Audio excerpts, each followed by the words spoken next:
It's the high school football game of the week on 770 WAIS and 103.9 FM.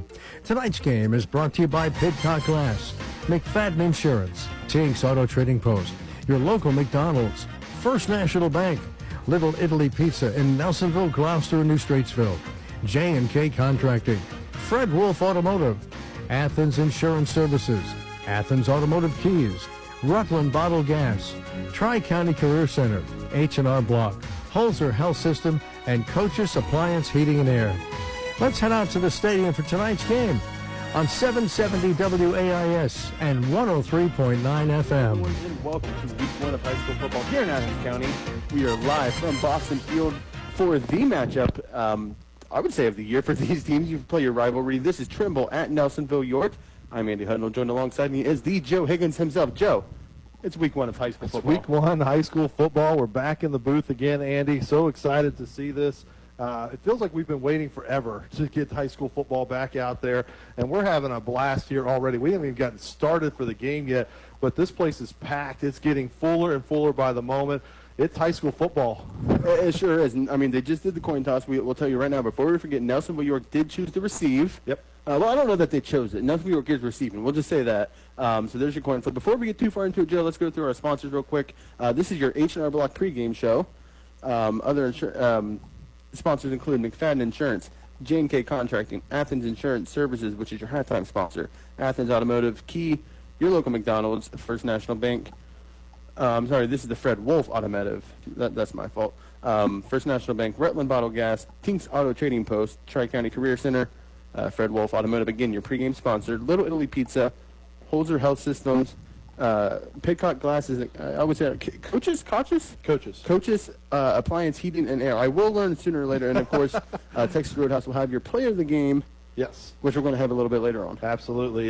We love being able to do that, and we'll see whether our streak continues, Andy, and whether we can get you to be that +1 of the Texas Roadhouse player of the game. Yeah. It's dinner for two. I mean, there's a little bit extra for these players when they know that's coming. I think I'm 0 for like 40, 45, somewhere along that line. But, yeah, so let's get right into the show. Now, I heard this stat the other night, and it kind of blew my mind. When was the last time Nelsonville-York won this matchup? Well, we know they didn't win it last year. Was it 3 years ago? According to my sources, it's been 2017 since Nelsonville-York won in this rivalry. That kind of blew my mind. Yeah, that does sound familiar. That does sound familiar now because I think we talked about it last year at this time of the year. But, you know, Coach Rusty Richards, he's done a phenomenal job with the Nelsonville-York Buckeyes since taking over several years ago. But Coach Phil Ferris has been there for 31 years at the Trimble Tomcats side of things.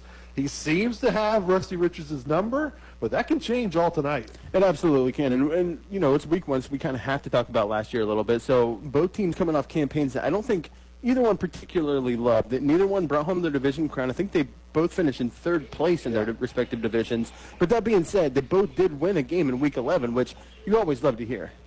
Yeah, and for both teams, they kind of had a little bit of difference in terms of how the wins-loss went. Nelsonville-York was doing pretty well at the beginning of the season, and it looked like things were going to shape up, but towards the end they trailed off and weren't able to get a couple key wins there late in the TVC Ohio. For the Trimble Tomcats, as they're trying to build and get back to where they were, they took a lot of, I think, strides last year in getting it, and these two teams coming in this year, I think are going to be more similar than disliked. No, I think you're right. And both teams, of course, lose a lot during the offseason to their seniors. We're going to talk about Trimble real quick before the band comes out and hits us with the national anthem. Coming off a 6-5 season, finishing third place in the Hawking, but they won by 31 in Week 11 against Elgin. That's a team you love to beat anytime you get a playoff win. Brandon Burdett is the guy who's going to have to – he's going to be missed the most for the Trimble Tomcats. And Coach Ferris on with us last Wednesday on the Wild World of Sports said that Brady Jasek, no surprise, is going to get the nod there, starting quarterback. And he had so much good to say about Jasek that he said had something happened to Burdett last year, Jasek would have been able to step up and he would have felt confident with him that year. So I'm really excited now to see what Brady Jasek can do. He's just a sophomore, but he's a dual-threat quarterback, which means that he fits the Trimble mold pretty well. They're not a team that's going to come out and throw for 400 yards in a game, but he's going to be a guy who might drop back. Maybe he runs the ball out of the pocket more times than not. But he can't throw the ball. But Trimble also has to replace Xavier Cunningham and look for guys like Owen Sikorsky, Trevor Gowan, Matthew Moyer, Luke Osborne to get plenty of touches out of the backfield. Like it's a running back by committee for the Trimble Tomcats. that's the way I always do. Trimble is returning a lot on the offensive line, Joe. And on the defensive side, they had to replace production of Cole Wright, but look for Colton Ward to pick up there. And two of my favorite players, Joe, the Leighton boys are back once again. The Nelsonville-York side on Oh, the yeah. side. We're talking about Trimble. That's my But fault. for Trimble's, talk about, again, the similarities between these teams. Sophomore quarterback on the other when we get to Nelsonville-York. So there's a lot of similarities defensively and on offense in terms of personnel for both these groups. But the Trimble Tomcats come in here trying to keep that streak you alluded to alive. They're trying to get their season off to the right foot. So both these teams have a lot to play for here tonight. And it's just going to be an absolute blast. We're going to get to our predictions, I think, a little later in our pregame show on our Fred Wolf Automotive pregame show. Yep. And looking forward to that, but I think we should probably step away here in a second. Yep, we're going to take a quick break while the National Anthem plays. We're going to talk about some Nelsonville-York Buckeyes. I know you're excited on the other side of this break. Here in your pregame, your Fred Wolf Automotive pregame here on 103.9 FM. In Nelsonville, Fred Wolf Automotive is your local solution to your automotive needs. Whether it's your first car or your last, they are here to help. People always ask, who is Fred Wolf? He was their great-great-grandpa who had a car dealership in Nelsonville in the 1950s. They thought it was fitting to bring his name and some of his entrepreneurial spirit back to life. The inventory is constantly changing, so if they do not have what you are looking for, please give them a call. Local people who love to help local people. Fred Wolf Automotive, located at 1273 Chestnut Street in Nelsonville, 614-309-1756. No matter what business you're in, it's about people. It's about treating others the way you'd like to be treated. The word service literally means helpful act of assistance.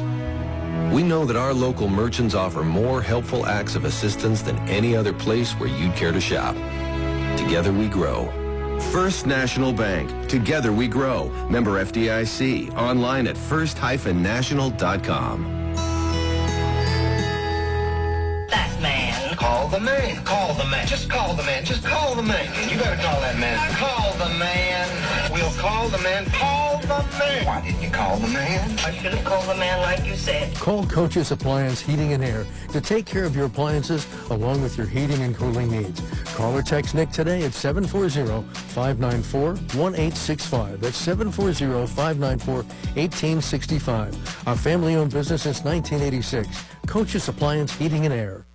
Hey, it's me. Well, you from the future. Let's talk budget. Gas prices are going up. You blew your budget buying groceries, and here comes your bill for car insurance. Now, that's one bill you can control when you choose Erie Insurance. Do your future self a favor and ask about Rate Lock from Erie. The only thing going down is the waistline on our jeans. Yep, low rise are back in again. Your Erie agent is McFadden Insurance. Get a quote today at mcfadden-insurance.com. Go to eerieinsurance.com for company licensure and product The details. high school game of the week on 770 WAIS, 103.9 FM, and WAISAMradio.com. The Trimble Tomcats look to continue. Can we say dominating at this point? I mean, if you've won since 2017, it's at least a streak. I mean, I'm not trying to insult anybody here, and I know you're as big of a Buckeye as anybody else. Speaking of the Buckeyes, I hope the Leighton brothers can forgive me for rushing through and putting them on the wrong team there. I mean, nothing but... You just wanted to get to them really quick. I was that's all. rushing, that's all. I had to talk about them. All right, so the Nelsonville-York Buckeyes, again, they dropped week 1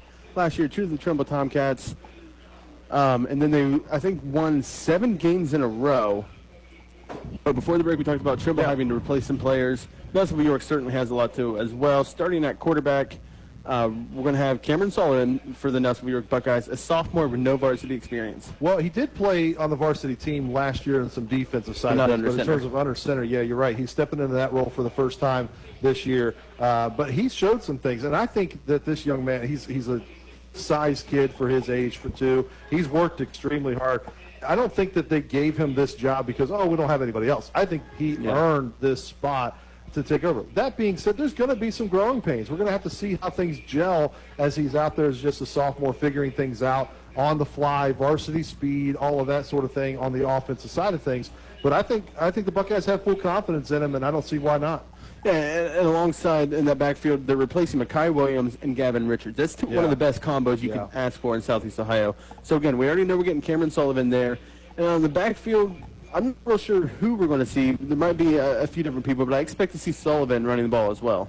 Oh, I do think they're going to be running the ball with Sullivan. as they try to do anything and everything they can to mix up their offensive looks. You're going to have to look on the outside for the number one target, Alec Thompson, for sure. I can see him getting different kind of routes as well. I don't see him being just the X-flanker or just going deep or anything like that. I see him kind of mixing and matching wherever he needs to go. They're going to try and get the ball in that playmaker's hands. Yeah, I think familiar names, if you will, and Austin Gautier and Dakota Cunningham will kind of fill that role out of the backfield a little bit, and you know those names already. But again, I'm excited to see the Layton brothers, particularly on defense. I don't know if either of them play much on offense. No, I think they're more defensive players, but man, do they make an impact there for sure. So we're about 2 minutes away from here, from kickoff here as the Trimble Tomcats take the field. Joe, you want to get into predictions right now? Well, honestly, like I said earlier, I think that this is a very similar setup team between these two groups. I think defense is the strongest suit for both of these squads. We were told that by Coach Phil Ferris on the Wild World of Sports this past Wednesday. Coach Rusty Richards knows as well that his team is strong strong inside. Almost at the post. See, I'm already getting into it. But strong inside on the line side of things. And I think both teams are going to rely on the running game. I think both teams on their defense. I see a low-scoring game for this squad. I think Nelsonville-York breaks the streak, comes out on top here, but I'm looking at a game, say, like 20-14 in that range. Now, that being said, go watch them both put up 40 points tonight. Well, the fade's always right, Joe. Yeah. No, I'm kind of with you. I do think the run game is going to be vital here. You couldn't ask for better weather, so rain's not an issue. The ball shouldn't be slippery. Now, it is a little humid, as you would expect in mid-August, but hopefully cramps won't be an issue. I think the Tomcats had another one on here, Joe. I think it's low as well. Last year was 14-12. I like that. I like something similar to that, too. So give me that score again. All right, we're about 1 minute away here. Both teams are out here. We're going to take our final break of the Fred Wolf Automotive Show. Coming up on the other side is your kickoff here on your Game of the Week on 103.9 FM. I'm Dr. Amy Maggard, and I'm a pediatrician at Holzer in Athens. Choosing to practice here meant coming home for me, and I'm able to give back to the community that I love. When it comes to local health care, think Holzer first. I'm Dr. Aaron Ramsey, and I've been a chiropractor here at Holzer Athens for 20 years. I love this community and its people. It's why I choose to work and raise my family here. It's all about community, and that's why I think Holzer first. The high school game of the week on 770 WAIS, 103.9 FM, and WAISAMradio.com. Here on 103.9 FM, 770 AM, if that's your flavor. You already heard our predictions. Trimble will be kicking off left to right on your radio dial. They will be in their road uniforms. That's your red helmet, your white jerseys, red tops. Nelsonville-York, we realized they were back a little bit too far, is going to come up here. In their home unis, we're talking orange helmets, orange jerseys, white bottoms. Looks to be kicking off for the Trimble Tomcats is Colton Ward, a name you're going to hear quite a bit. Senior, plays offensive line, 6 foot, 235. That's a good chunk of meat. You like that? Great crowd here tonight at Boston Field. They were trying to get kind of fill the stadium, and I think they've done a great job of it. You look around, there's people standing along the fence line, especially over on the Trimble side. Nelsonville-York stands look pretty full as well. I'm sure people are still filing in. I can see them doing so. Andy, we're underway. Here we go as Ward lines up to kick this. He's going to squib it down the middle. It's going to hit at the 45 and take the Trimble roll down to the 25. Bringing it across the middle was maybe Dakota Cunningham. He gets to about the 32. Where it will be 1st and 10 for the Nelsonville-York Buckeyes. I was watching them a little bit in the pregame, and we've seen this sort of evolve. These two teams, as we've said many times, are too similar to be different. They were running a lot of warm-ups out of the wishbone package, which is Trimble's cup of tea. But again, that's not super uncommon for Nelsonville-York. It says, yeah, we can try that too. And the old Trimble playbook, if you will. Looks like they're going to put them up a little bit on the 35. Moving the ball around on us already. I'm not surprised. But we're going to come out and they're going to shuffle some things around. It looks to be, I'm just going to wait till they get set. All right, they're two guys. Yeah, They're going back to the other side they already were. It is going to be a single back set. Going to send a man in motion. They're going to pitch it to him on the right side. He cuts back up, and he gets maybe 2 yards. It's number 8, Walker Stone, a young man you will hear plenty this season. He's just a sophomore, 5'9", 185. But he was a stud last year. He's all muscle, too. Very well kept in shape player, and I think they're going to rely on him to do plays just like they did there. I've already got chills, Joe, and we just ran our first play of the season. 2nd and 8 after that gain of 2 out to the 37-yard line. Single back set. Again, I'm guessing that's Cunningham in the backfield behind Sullivan. Trimble 5'3" defense. second box a little bit. They're going to run a counterplay to the single back who gets across the 40, but not much more. That was Cunningham. We'll call that the gain of 4 there. They're going to call it the 41. Should be about 3rd and 4 for this opening drive for the Buckeyes. This is a big play. You know, the first drive of the series is always big, but this is the first drive of the season. Yeah, at 3rd and 4 with where you're at, this is the 41-yard line. It kind of does open up your playbook, but you expect to maybe be a little conservative here. We are in a shotgun formation here. Cunningham to the left of Sullivan, one slot right, one wide left. He's going to keep it himself. Gets to the 44. He's going to be about a yard short, maybe a yard and a half short. So not a lot of confidence early on in the run or in the passing game. We're going to call it about 4th and 1. We'll call it after that gain of 3. Joe, you going for this? I think so. You're about midfield, and again, the strength of your team is the defense. You're going to expect that you can defend that side. Set the tone early, right? Yeah. They don't even hesitate. And the players look over for the play call, and that's about it. No players off. Everybody's still on. Single back set, Cunningham in behind Sullivan. Still slot right, one wide out left. He's going to keep it himself. Go up the middle. There's a pile of bodies, Joe. Wow, look at this. They're standing right at the 46, which the 40. It looks like the first down was at the 45. So he got about 2 yards when he needed 1. High school football right there. Just line them up, smash mouth. I'll tell you this. When that play first developed, I didn't think he got it. But then you kind of saw that huddle move. The pushing came in from behind. That is a first down Buckeyes for your first down of the season. Yeah, and then you get the first cheer of the season as well as PA announcer Steve Cox gave you that first down, Buckeyes, and the fan responded. That's right. Opening drive here, 9:55 to go in this opening quarter. Nelsonville-York with their first down up to their own 46-yard line. 1st and 10, back set Cunningham in behind Sullivan. And we're going to have our first time out here by Nelsonville-York, and we're going to take it with them here on your Game of the Week on 103.9 FM. What's one of the worst feelings you can get? The one that hits you in the pit of your stomach. You can't find your keys. I have a solution. Announcing the new location of Athens Automotive Keys at 528 Richland Avenue in Athens. Dan and Gloria can take care of lost keys, transponder keys and programming, key duplication for house or business, and they now provide locksmith service. Athens Automotive Keys is open Monday through Friday, noon till 5:30 at 528 Richland Avenue, Athens. Call 740-590-6843. The high school game of the week on 770 WAIS, 103.9 FM, and WAISAMradio.com. Welcome back to Boston Field here for your game of the week. Week 1 high school football is Trimble Tomcats versus the Nelsonville-York Buckeyes. Just a couple minutes into this game here, 2 minutes, 13 seconds if you want to be exact. You're going to raise the roof, put some time back on the clock. Reset the play clock, I should say. Nelsonville has it 1st and 10. Nelsonville-York has it 1st and 10 at their own 46. Send a man in motion out of that single back set. Sullivan and his running back run into each other. He might have got to the 45. Yeah, he lost. It looks like the official spot's going to be 2. That was Alec Thompson, another big name for the Buckeyes. He came out of the right slot, and it was just a little miscommunication between Sullivan, who didn't know whether to hand it off on the inside or the outside. Could have been on Thompson, I don't know, but either way, I guess they're probably lucky to have only lost 2 yards. Yeah, definitely miscommunication there, and that's stuff that's going to get ironed out. I formation here, 2nd and 12. They're going to hand this ball off to Gautier. Makes a nice little cut on the inside, but Joe, he's lucky to get back to the original line of scrimmage, so we'll give him. Now they're going to march it back to the 44 for no gain there. I thought he maybe got a yard for Gautier. It's going to be Gautier.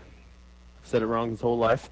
3rd and 12 here for the Nelsonville-York Buckeyes as a couple people come in. So after that first down by Nelsonville-York, which was a big pickup on that 4th and 1, Trimble's come out and shut him down here.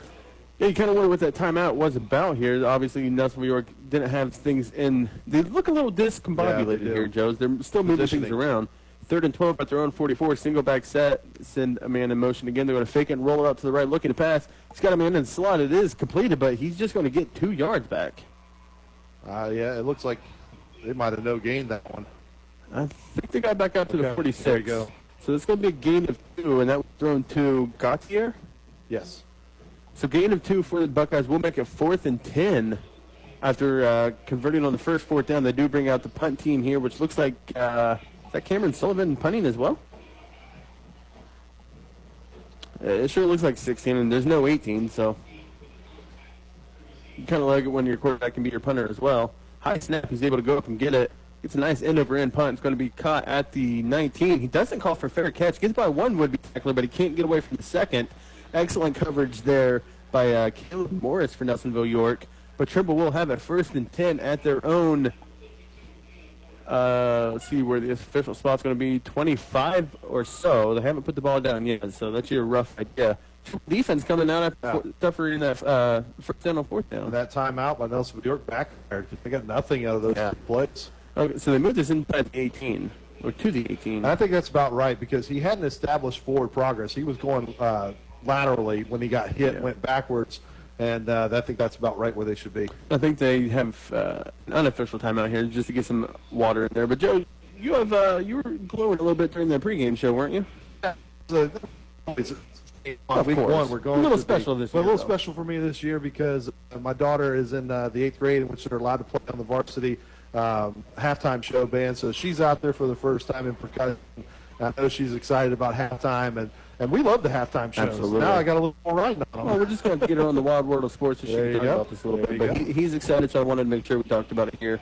Still 0-0 here in the first quarter, 7:47 to go in the opening quarter. Trimble with their first possession of the game, first 10 to their own 18. They do come out quickly. I do expect to give the play-by-play on Michaela with her symbols. I can't. I won't do them justice. I'll tell you that much. I was lucky to know what symbols are, Joe. Going formation for the Trimble Tomcats as Brady Dasick takes a snap, hands the ball to his halfback. We'll get the name here in a second. Gets across the 20 and close to the 25. I think they're going to call him at the 24. I think it was Owen Sikorsky. They're going to call that a gain of 7 out to the 25 for Sikorsky. Sikorsky's a very hard-running runner. We saw him do that all the time last year. Got banged up a few times throughout the year, but if he can stay healthy, he's going to be a workhorse for this team. And Sikorsky, a senior running back, 5'11", 180. You know the name by now. You know the family. 2nd and 3 after that gain of 7 at the 25. Wishbone set once again. Jasick under center. Nelsonville-York in a 5-3 defense. Going to hand the ball off again. Sikorsky spins. He gets back to the line of scrimmage, but the Nelsonville-York defense holds up. I think we're going to go no gain there.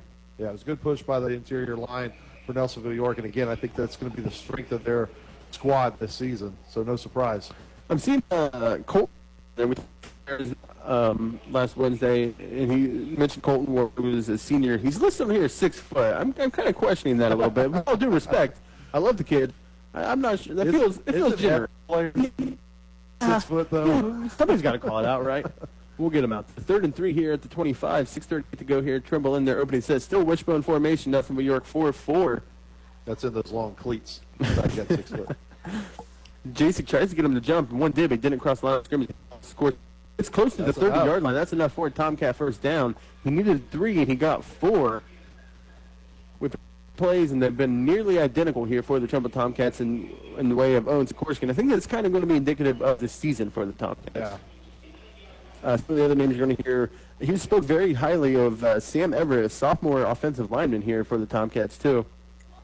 First at their own 29 after the first down. Wishbone said again, Jasick eyeing things out. Keep an eye on the clock. In no hurry here. 15 seconds on the play clock. He's going to pitch it out to the left-hand side. He tries to cut back up. He's hit in the backfield hard. I think that was Matthew Moyer on the carry there. Yeah, nowhere to go there. They sniffed out that sweep to the left. I don't see who got the tackle there, but it was a textbook tackle, and he got back to the line of scrimmage somehow. I thought he might have lost the yard or two, but they will call that no gain. 2nd and 10 here for the Tomcats at the 29. First run for anyone other than Owen Sikorsky. Buckeyes came out and had 5 different runners on their first possession. One might be saying, hey, look what happened when you don't give me the ball. Wishbone said again, 2nd and 10 from their own 29. Jasick again under center. Again, they seem to be insistent on running that clock down. They're going to pitch it to the left-hand side again. He hurdles a guy to the line of scrimmage. Was, again, Moyer. Worked out. He got about 3 yards on that one. He was stopped before he took that leap. Good for him. So big 3rd down here for the Tomcats, who, and we're going about a gain of 4 there, by the way, 3rd and 6. Who traditionally, they don't love to throw the ball around. So we'll see what they choose to do here. 3rd and 6 is a situation where you can run it, but if you choose to run it on 3rd and 6, you're more than likely trying to make it a manageable 4th down. No, a lot can happen here. They are at their own 33-yard line, so I guess you just kind of run whatever you want here. They're still in that wishbone set, and if you get a few, maybe you go for it. See what they do. Jasick is down under center. 4-4 defense for the Buckeyes. Trying to get a man to jump. He couldn't. Handed off to the right side. Who spin moves up the middle. He's close to the first down. It was Owen Sikorsky again. They're right on the first mark. I think they probably just give it to him. I think they're going to measure. They're going to measure because they're probably bored. But that spot, I think it got it. The spot is right in front of me, and it's going to be close. I think it does need to be measured. And they're doing the very efficient, just move it to the middle. They're going to call this 4th and inches. They're not even measuring. They moved this pass. He come back a little bit more. Yeah, so. I mean, like I said, it's right in front of me, and it looks like the ball is on the first down marker. But whatever, 4th and inches. Tomcats appear to be going for it. Brady Jasek comes in from his with the play call from Coach Ferris. 4 minutes left in this opening quarter, still 0-0. Tomcats on their first possession.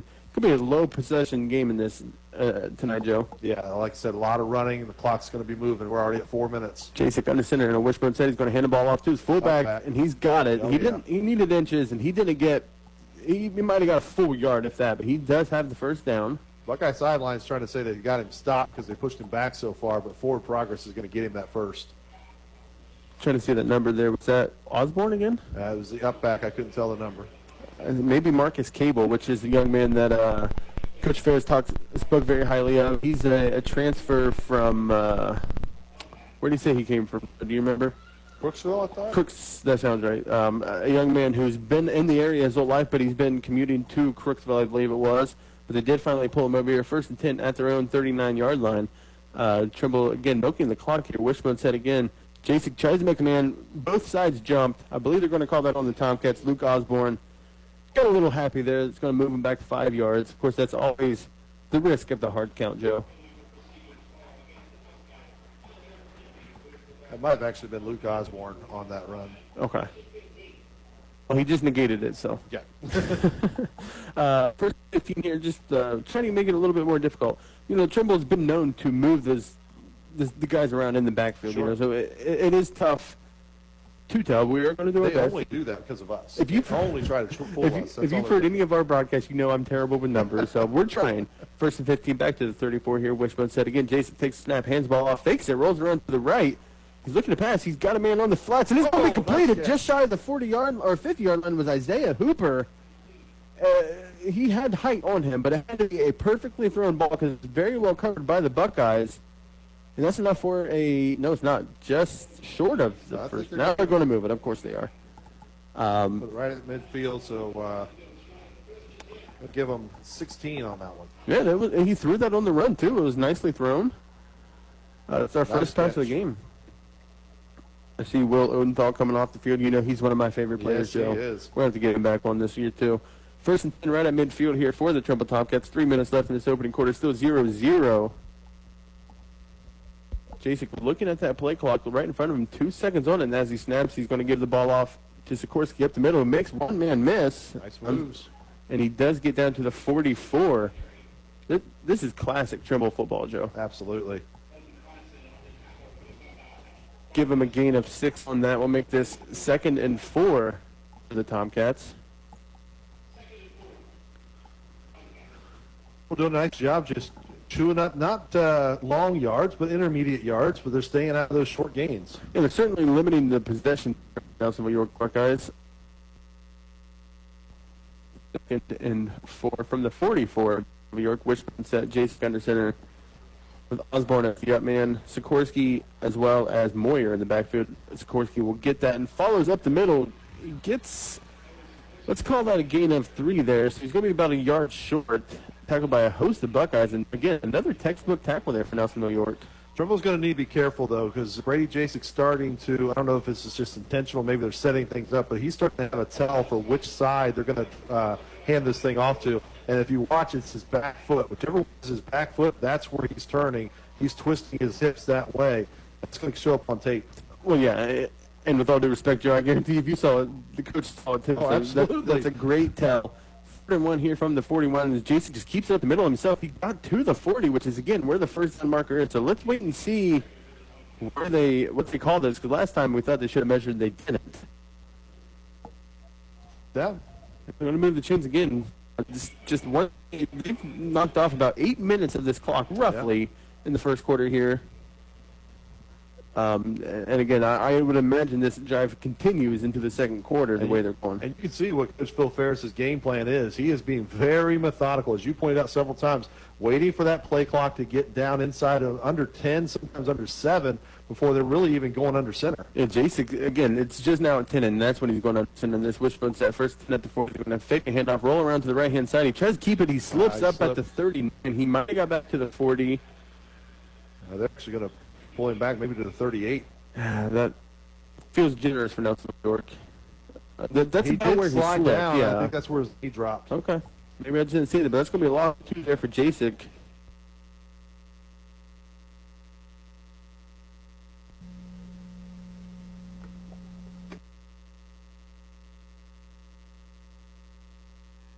There's only one perfect food for watching or listening to sports. Pizza!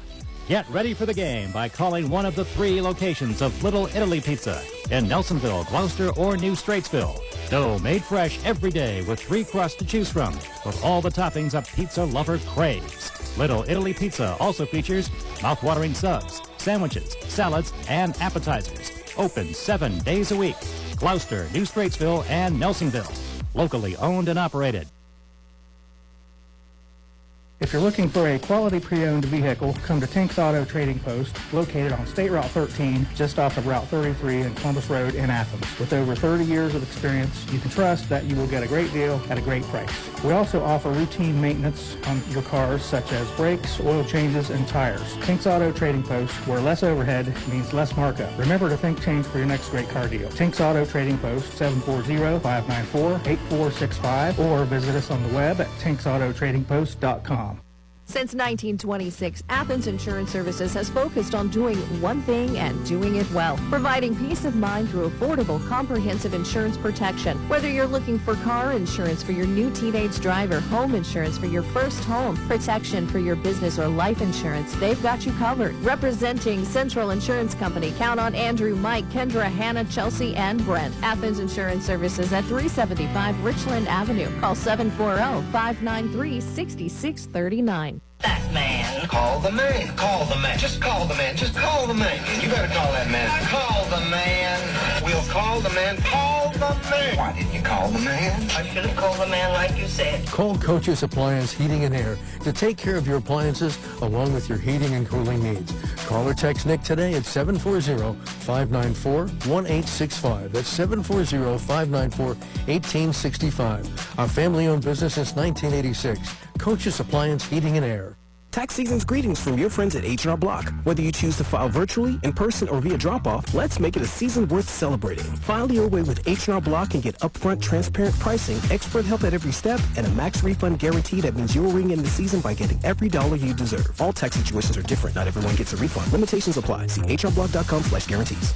H&R Block at 507 Richland Avenue in the old Morrison School Building in Athens. 740-589-5403. The high school game of the week on 770 WAIS, 103.9 FM, and WAISAMradio.com. Going back here to Boston Field as the Trimble Tomcats. A couple plays there, they lost Jacek Rowe on the inside. He went backwards about 20 yards. He was going to get maybe 10 of it back, but big, let's say 10-yard loss. Trimble's going to take a timeout here. We're going to take this out here, but recap it. He went out to the left side. He had heavy pressure on the backside. I'm talking back to their own 45-yard line. He was able to get across midfield, but just barely to the 49. Gratuitous play there for the Nelsonville-York Buckeyes, but all the hands were on the Nelsonville-York sideline. They could have won 7 or 8 more. Yeah, exactly. But that just shows athleticism of Brady Basic, because mental error for sure doing what he tried to do there, but he's an athlete trying to make things happen in his first start as a sophomore. So you kind of give him a little pass right now, and he's going to through these things. These are growing pains that we see from quarter sophomores, and Brady Jason for the Trimble Tomcats, Cameron Sullivan for the Nelsonville-York Buckeyes. Sets up Trimble. They're just going to probably have to punt this thing away too. There's no point going for it here. Not going to get any field position out of it. Let your defense help keep far away from the zone as possible. Yeah, if you're a Tomcat fan, right. Yeah.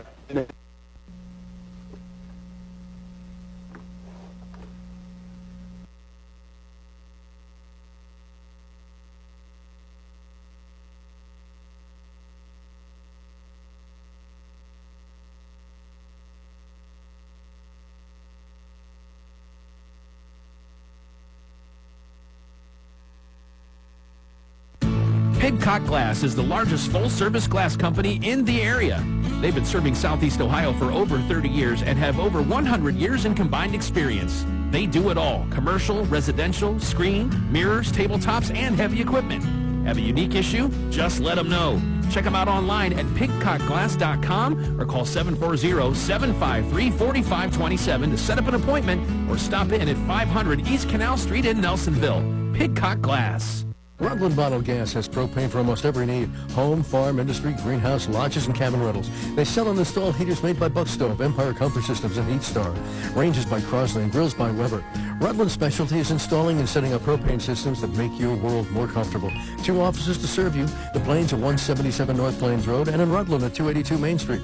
Stop by, call, or visit them at rutlandbottlegas.com for more information. Rutland Bottled Gas since 1947. 740-797-4675. Since 1926, Athens Insurance Services has focused on doing one thing and doing it well, providing peace of mind through affordable, comprehensive insurance protection. Whether you're looking for car insurance for your new teenage driver, home insurance for your first home, protection for your business, or life insurance, they've got you covered. Representing Central Insurance Company, count on Andrew, Mike, Kendra, Hannah, Chelsea, and Brent. Athens Insurance Services at 375 Richland Avenue. Call 740-593-6639.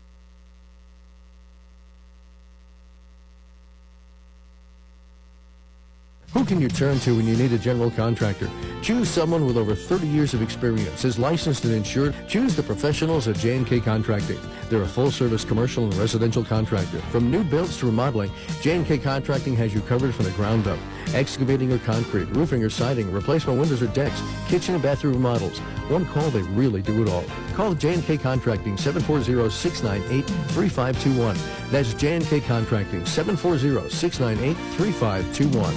In Nelsonville, Fred Wolf Automotive is your local solution to your automotive needs. Whether it's your first car or your last, they are here to help. People always ask, who is Fred Wolf? He was their great-great-grandpa who had a car dealership in Nelsonville in the 1950s. They thought it was fitting to bring his name and some of his entrepreneurial spirit back to life. The inventory is constantly changing, so if they do not have what you are looking for, please give them a call. Local people who love to help local people. Fred Wolf Automotive, located at 1273 Chestnut Street in Nelsonville, 614-309-1756.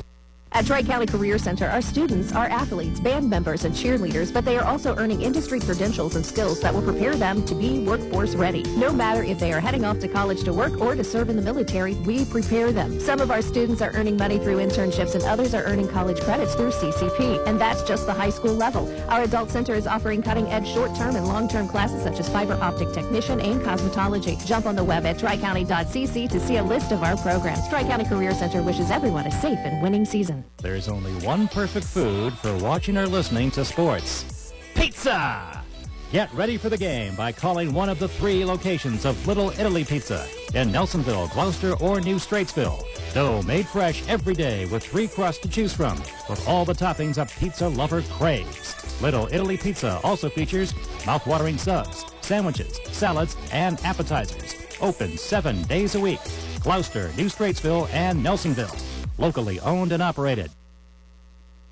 I've got a few summer crushes, and I met them all at McDonald's. The first is any size Southern Style sweet tea for just $1.29. I can't stop thinking about it. Then there's any size frozen Dr. Pepper, Fanta Blue Raspberry, or Coke for just $1.99. Ice cold and sweet is my jam. Lastly, any sized iced coffee is just $1.99. I'm sorta obsessed.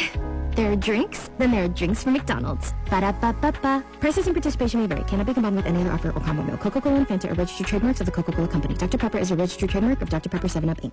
Hey, it's me. Well, you from the future. Let's talk budget. Gas prices are going up. You blew your budget buying groceries, and here comes your bill for car insurance. Now, that's one bill you can control when you choose Erie Insurance. Do your future self a favor and ask about Rate Lock from Erie. The only thing going down is the waistline on our jeans. Yep, low rise are back in again. Your Erie agent is McFadden Insurance. Get a quote today at mcfadden-insurance.com. Go to erieinsurance.com for company licensure product details. Rutland Bottled Gas has propane for almost every need: home, farm, industry, greenhouse, lodges, and cabin rentals. They sell and install heaters made by Buck Stove, Empire Comfort Systems, Systems and Heat Star.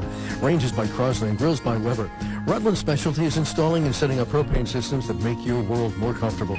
2 offices to serve you. The Plains at 177 North Plains Road and in Rutland at 282 Main Street. Stop by, call, or visit them at rutlandbottlegas.com for more information. Rutland Bottle Gas since 1947. 740-797-4675. Pidcock Glass is the largest full-service glass company in the area. They've been serving Southeast Ohio for over 30 years and have over 100 years in combined experience. They do it all: commercial, residential, screen, mirrors, tabletops, and heavy equipment. Have a unique issue? Just let them know. Check them out online at pidcockglass.com or call 740-753-4527 to set up an appointment or stop in at 500 East Canal Street in Nelsonville. Pidcock Glass. Who can you turn to when you need a general contractor? Choose someone with over 30 years of experience, is licensed and insured. Choose the professionals at J&K Contracting. They're a full-service commercial and residential contractor. From new builds to remodeling, J&K Contracting has you covered from the ground up.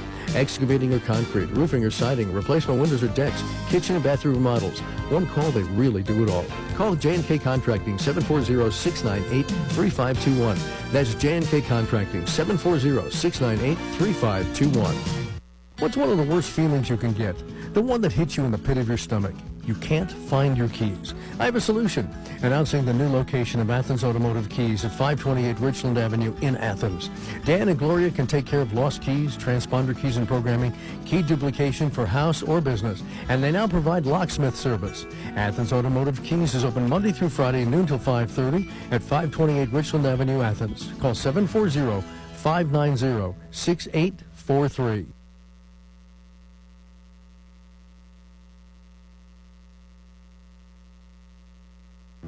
No matter what business you're in, it's about people.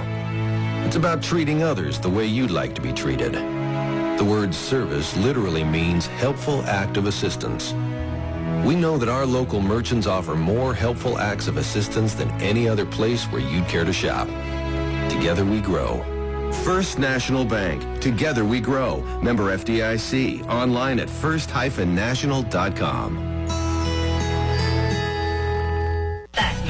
Call the man. Call the man. Just call the man. Just call the man. You better call that man. Call the man. We'll call the man. Call the man. Why didn't you call the man? I should have called the man like you said. Call Coach's Appliance Heating and Air to take care of your appliances along with your heating and cooling needs. Call or text Nick today at 740-594-1865. That's 740-594-1865. A family-owned business since 1986. Coach's Appliance Heating and Air. Football season is here. Keep your athletes at their best with Holzer in Athens. Dr. Jason Cox Orthopedics and Dr. Aaron Ramsey Chiropractic Care are currently accepting new patients. From follow-up care to injury repair, our healthcare team at Holzer Athens will keep your athlete in the game. Call 855-446-5937 to schedule your appointment today. That's 855-446-5937.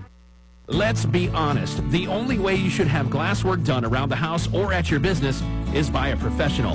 And that professional is Pidcock Glass in Nelsonville. They do glass replacement, storm window and repairs, and patio door glass. They do custom glass, mirrors, plexiglass, and Lexan. They can even cut custom glass of all shapes. Call Pidcock Glass today at 740-753-4527 or stop in at 500 East Canal Street in Nelsonville. Check them out online at pidcockglass.com. There's only one perfect food for watching or listening to sports. Pizza! Get ready for the game by calling one of the 3 locations of Little Italy Pizza in Nelsonville, Gloucester, or New Straitsville. Dough made fresh every day with 3 crusts to choose from, with all the toppings a pizza lover craves. Little Italy Pizza also features mouth-watering subs, sandwiches, salads, and appetizers. Open 7 days a week. Gloucester, New Straitsville, and Nelsonville. Locally owned and operated.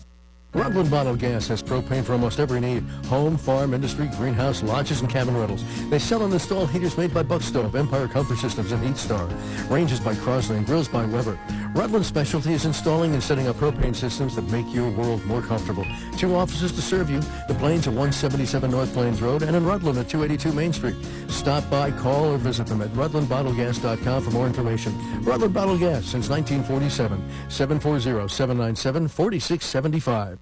Tax season's greetings from your friends at H&R Block. Whether you choose to file virtually, in person, or via drop-off, let's make it a season worth celebrating. File your way with H&R Block and get upfront, transparent pricing, expert help at every step, and a max refund guarantee that means you'll ring in the season by getting every dollar you deserve. All tax situations are different. Not everyone gets a refund. Limitations apply. See hrblock.com/guarantees.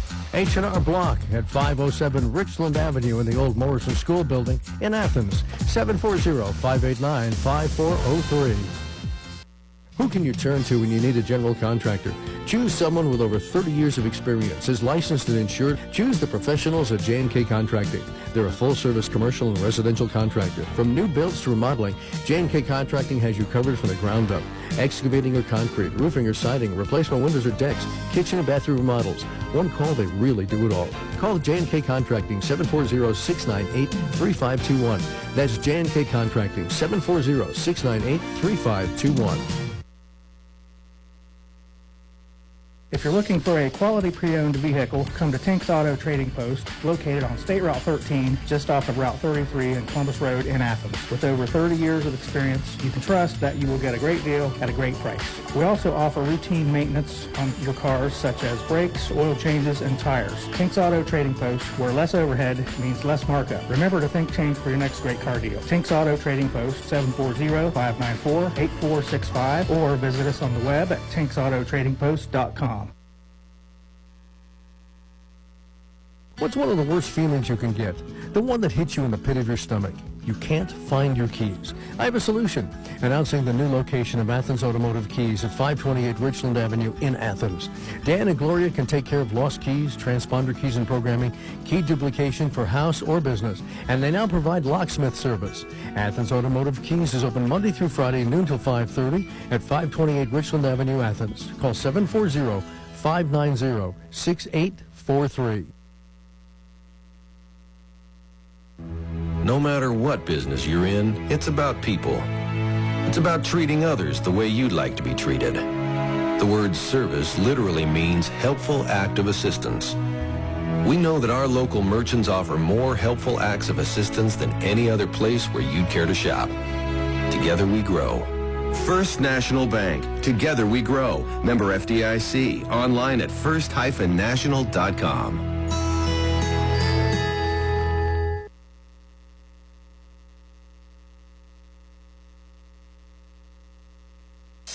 Football season is here. Keep your athletes at their best with Holzer in Athens. Dr. Jason Cox Orthopedics and Dr. Aaron Ramsey Chiropractic Care are currently accepting new patients. From follow-up care to injury repair, our healthcare team at Holzer Athens will keep your athlete in the game. Call 855-446-5937 to schedule your appointment today. That's 855-446-5937. Let's be honest. The only way you should have glass work done around the house or at your business is by a professional. And that professional is Pidcock Glass in Nelsonville. They do glass replacement, storm window and repairs, and patio door glass. They do custom glass, mirrors, plexiglass, and Lexan. They can even cut custom glass of all shapes. Call Pidcock Glass today at 740-753-4527 or stop in at 500 East Canal Street in Nelsonville. Check them out online at pidcockglass.com. Hey, it's me. Well, you from the future. Let's talk budget. Gas prices are going up. You blew your budget buying groceries, and here comes your bill for car insurance. Now, that's one bill you can control when you choose Erie Insurance. Do your future self a favor and ask about Rate Lock from Erie. The only thing going down is the waistline on our jeans. Yep, low rise are back in again. Your Erie agent is McFadden Insurance. Get a quote today at mcfadden-insurance.com. Go to erieinsurance.com for company licensure and product details. That man. Call the man. Call the man. Just call the man. Just call the man. You better call that man. Call the man. We'll call the man. Call the man. Why didn't you call the man? I should have called the man like you said. Call Coach's Appliance Heating and Air to take care of your appliances along with your heating and cooling needs. Call or text Nick today at 740-594-1865. That's 740-594-1865. A family-owned business since 1986. Coach's Appliance Heating and Air.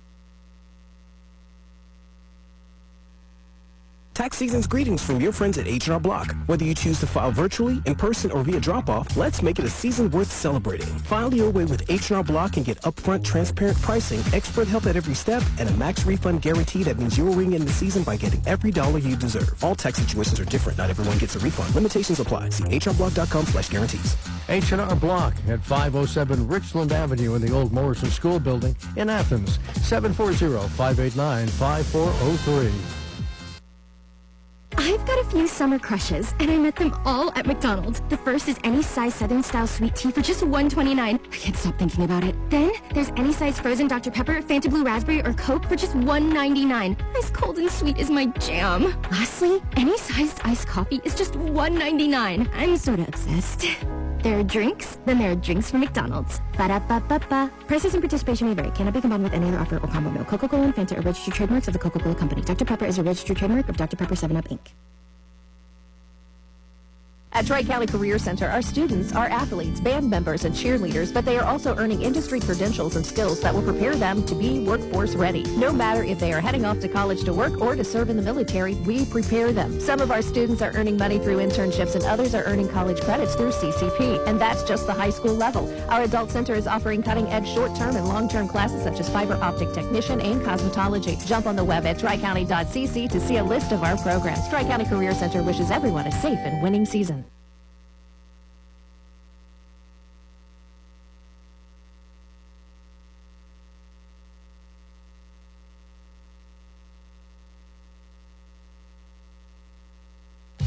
The high school game of the week on 770 WAIS Bookville, Nelsonville, and 103.9 W280FC Nelsonville. 5:43 left here in the first half from Nelsonville-York's Boston Field. The Trimble Tomcats trying to march down the field, run up the middle, is going to get a couple yards here, enough for a short first down. They need a 2nd and 2 from the 38, and I believe that's, of course, he's going to get out to himself around the 32-yard line. While we were off the air, Nelsonville-York struck with a huge play for 67 yards, a pass from Cameron Sullivan hitting Alec Thompson. Thompson did a great job jumping over the middle, collecting the pass, and then taking it off down to the house for another 30 yards untouched, putting the Buckeyes up 7-6 earlier in this first half. 5:30 to go here in the first half, and the Tomcats facing 1st and 10 at the 32-yard line. Tomcats coming to the set.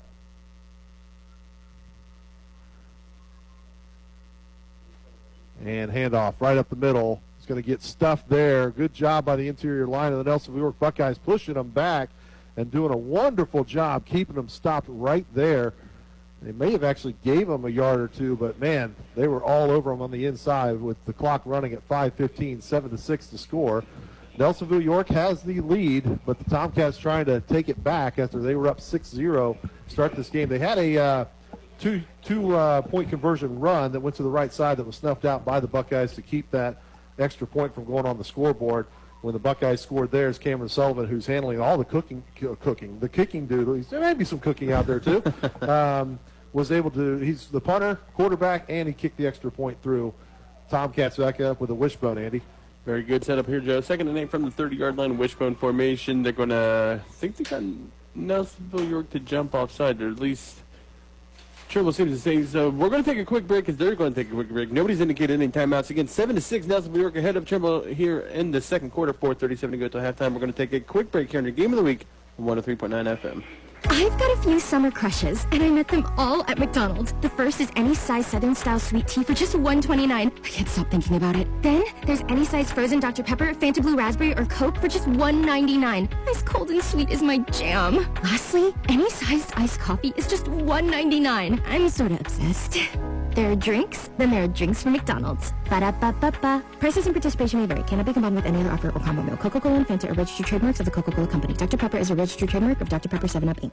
At Tri-County Career Center, our students are athletes, band members, and cheerleaders, but they are also earning industry credentials and skills that will prepare them to be workforce ready. No matter if they are heading off to college to work or to serve in the military, we prepare them. Some of our students are earning money through internships and others are earning college credits through CCP, and that's just the high school level. Our Adult Center is offering cutting-edge short-term and long-term classes such as fiber optic technician and cosmetology. Jump on the web at tricounty.cc to see a list of our programs. Tri-County Career Center wishes everyone a safe and winning season. Tax season's greetings from your friends at H&R Block. Whether you choose to file virtually, in person, or via drop-off, let's make it a season worth celebrating. File your way with H&R Block and get upfront, transparent pricing, expert help at every step, and a max refund guarantee that means you'll ring in the season by getting every dollar you deserve. All tax situations are different. Not everyone gets a refund. Limitations apply. See hrblock.com/guarantees.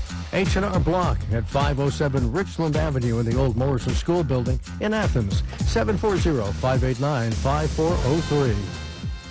If you're looking for a quality pre-owned vehicle, come to Tink's Auto Trading Post, located on State Route 13, just off of Route 33 and Columbus Road in Athens. With over 30 years of experience, you can trust that you will get a great deal at a great price.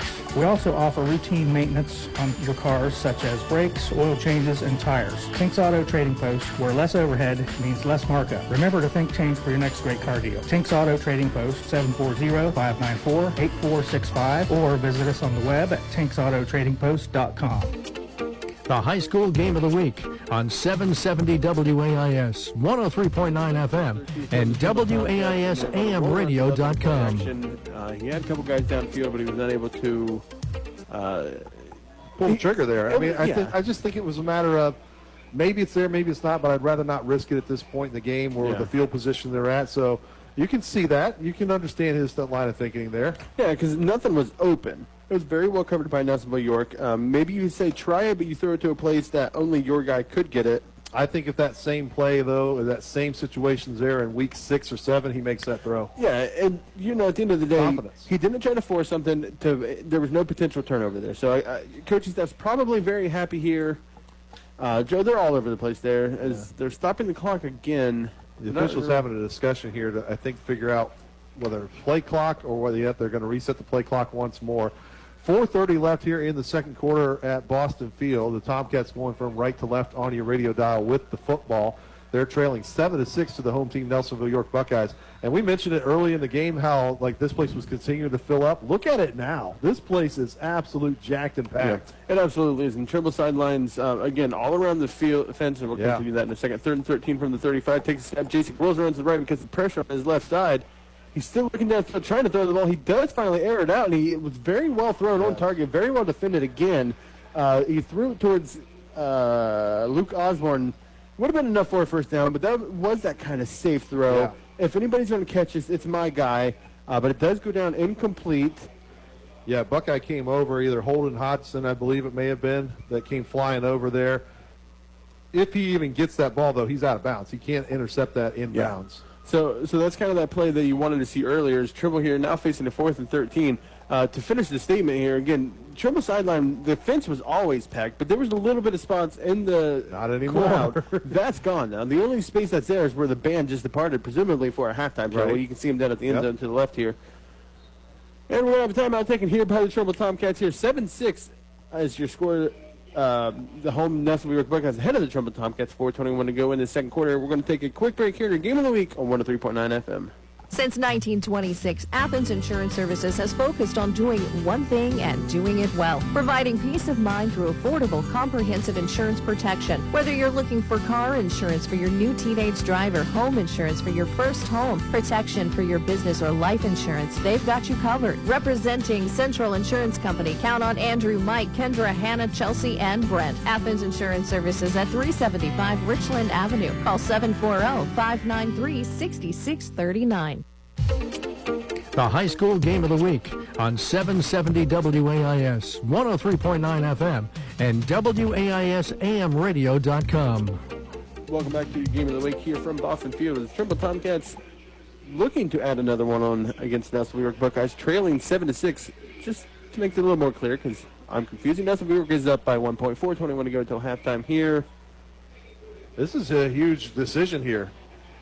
It is, and I mean, they seem to be without hesitation. I don't think the timeout was because they were deciding whether to go for it, and they do get out of the They wanted the perfect play. J6 shotgun formation with the halfback to his left, trips right, one wide out left, 4th and 13 at the 35, rolling around to the left, trying to pass. He's going to just air this out downfield. He's got a man with a step, but he overthrew him. He threw it towards Paul Sharp, and he had about 2 steps on Alec Thompson. Yeah, Sharp frustrated with that because he did get behind Thompson, and he had the throw was pretty good. It was just a little overthrown, and Sharp, he did everything except maybe dive for it to cool it in. But, man, that was right there. It had a shot to be a touchdown for sure. Buckeye faithful wiping the brow a little bit there. Yeah, if it didn't get his fingertips, it was just inches from getting the fingertips. And if you're listening, or if you're curious, let's say, of our sister station, that is Waterford at Alexander, and our report's coming back. That's 14-0 in favor of the Waterford Wildcats. That's a tough game for Alexander. It's something that could turn things around. And we're going to do our best to get you some scores, ladies and gentlemen. Service has not been in our favor tonight, as you can tell. We've been off a little bit. We'll blame that on you guys. You guys were gone. Some big things happened. We'll get you caught up at halftime, which is 4:15 away. Nelsonville-York 1st and 10 at their own 35-yard line. I formation, 2 wideouts to the right. Hands the ball off to Gautier. Gets about 2 yards across the 30 to the 32. See what the Buckeyes do with this last 4 minutes of the first half. They've got that 1-point lead, but they'll feel a lot better if they punch it in before the break. Yeah, that was off by 5 yards, so it'll be the 37, not the 32. It's math. Joe, it's week 1. Give me a break. What do you want me to do, man? It's week 1 of year 10, okay? Yeah, speaking of which, we talked a little bit about that on the Wild World Sports. I wanted to a little bit in the pregame, too, but we've been scrambling up here. We'll get there sooner or later. 2nd and 8 here from their own 37-yard line. 3.5 to go. Not a big hurry here. Still plenty of time. I formation once again. One wide out on each side. Takes a snap. Fakes the handoff. Rolling around to the left-hand side. He's got great coverage there. He tries to pull it down. Pump fakes. Makes the man miss. Gets to the line of scrimmage, and then maybe another yard. And that looked a little Roethlisberger-esque with that pump fake and then bring it down and try to move forward a little bit. I'm not sure which Tomcat it was, but I can see his cleat out there as he just got juked out of his cleats. But, again, that's a secondary who gave him no options out there. Yeah, that was well defended by the Trimble Tomcats, but a nice job by Cameron Sullivan to adjust off of that. That shows some vision from the young man. And he only got 1 or 2 yards there, but it should also give him some confidence, right? I think so. Like, let me come back out here. I'm an athlete. Let me play. He is an athlete. That is for sure. And the good thing is that the Buckeyes can work him through and he can get comfortable and get settled. They got him for 2 more years after this. Offset pistol. Take a snap. Rolls out to the left-hand side. He had Thompson wide open, but he underthrew. He was I think got hit under duress. Yeah, and we're going to give Colton Ward. He won't get a sack for that, but he will get a pressure, which will make it 4th and 16. Nelsonville-York appears to bring their punt team out. And let me just say this, Joe. We talked about Sullivan quite a bit, but he looks like a quarterback this year, doesn't he? Does. And I think he's going to develop tremendously well for Nelsonville-York. But on that play, I'm going to give the credit to Colton Ward. He did a great job aiming for that throwing shoulder hip. That's where he went to, the throwing shoulder side. He went to the hip, which knocked him off the balance, and he had to underthrow it. Good snap this time for Sullivan, who does kick this end over end, hits at the 39 and goes straight up, and then takes a Nelsonville-York roll inside the 35, down to the 30, where it will finally be down. 2:25 to go in the second quarter, 7-6. The home Buckeyes ahead of the visiting Tomcats. Again, 2:24 to go. We do see Mark Hunter reporting that Waterford scored another touchdown. Did not get the extra point, 20-0 over the Spartans. I have to imagine that's still the first half. It'd be a really quick game otherwise, but I'm anxious to hear Isaiah's take on that and see what happens.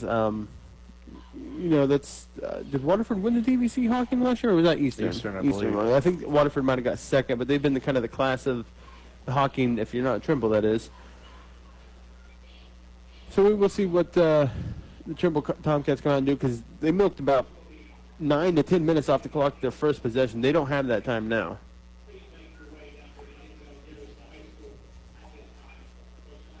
They will have it 1st and 10 at their own 30-yard line.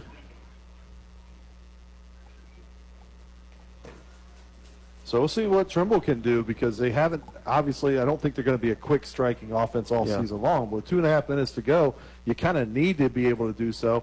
They demonstrated that kicking game is not really there for them, or at least they don't feel confident in it by going for 2 early on. Or maybe they were just trying to surprise everybody. But I don't think the field goal's in play here. So we'll see what Trimble does if they go conservative and they just want to prevent a turnover.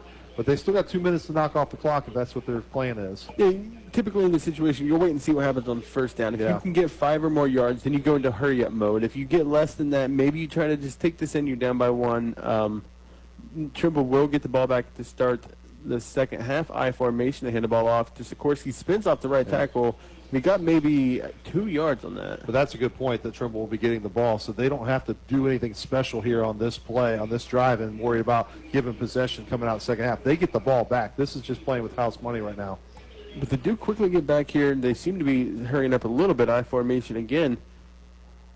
faked the handoff, but he's tripped up in the backfield. Yeah, he tripped over his own player. So he faked it to Sikorsky and then tripped over Sikorsky's foot, I believe, which slammed him on the ground, and there he is. Yeah, I wasn't so sure that Timeout Nelsonville-York. They're going to take it to save time on this and maybe get the possession back. So smart job by the Buckeye coaching staff. Yeah, we're going to take it with them. 1:57 to go till halftime. 7-6 Nelsonville-York ahead of Trimble here on your Game of the Week on 103.9 FM.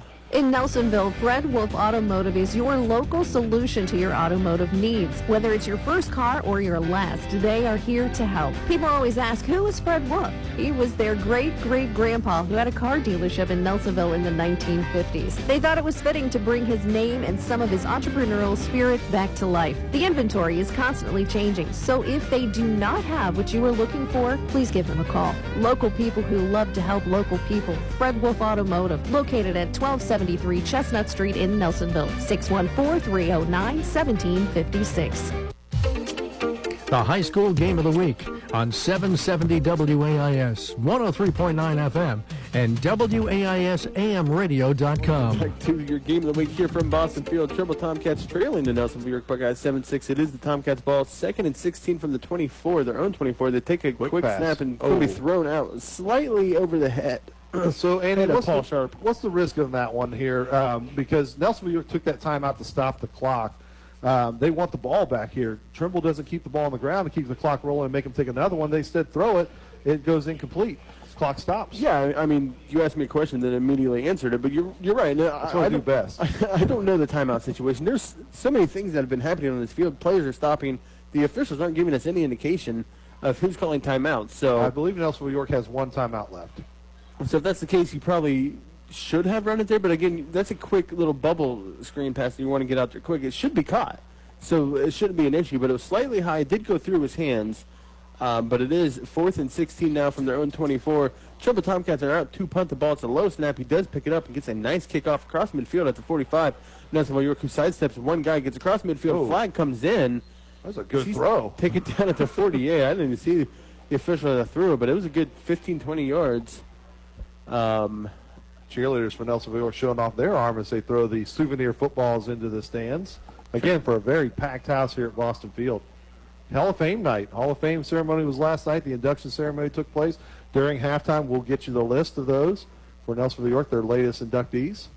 Had those actually announced for the first time worldwide, if you will, on our Wild World of Sports show on Wednesday night. Yeah, just an 6 to 7 every Wednesday. Just an excellent thing that this program's been doing. And Coach Klein's, or was it Klein who brought it? Or was it Dean? Nathan Dean. Nathan Dean brought it to us. Nathan Dean is a treasure for the Nelsonville-York. Yeah. He played here. He graduated. He teaches here now.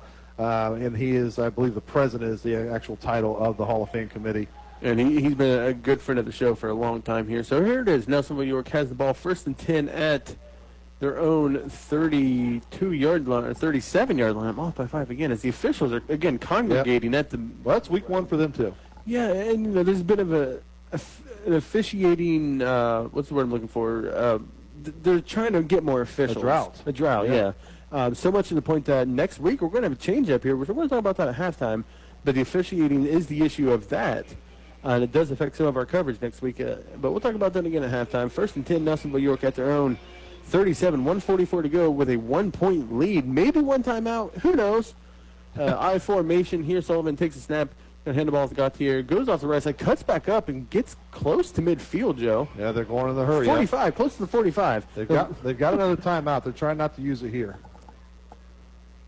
Is that the same midfield logo they've had? Yeah. It just looked different to me this year. So we'll give that a gain of 8. New track around the field this year. Maybe that's it. 2nd and 2 here. Sullivan takes a snap, rolls around to the right, looking to pass. He's got 2 blockers in front of him. He drops the ball in perfectly to the 44 to Alec Thompson, and that couldn't have been better defended. Yeah. Luke Osborne is there in the flats, and he also had, I think it was Paul Sharp in behind him, but he dropped that in over top of the defender and underneath the other one right to his player. And that'll give you some confidence. And that's the benefit of that 6'2 quarterback. You could see him kind of throw up over top, just having that reach over top to get those few inches he needed.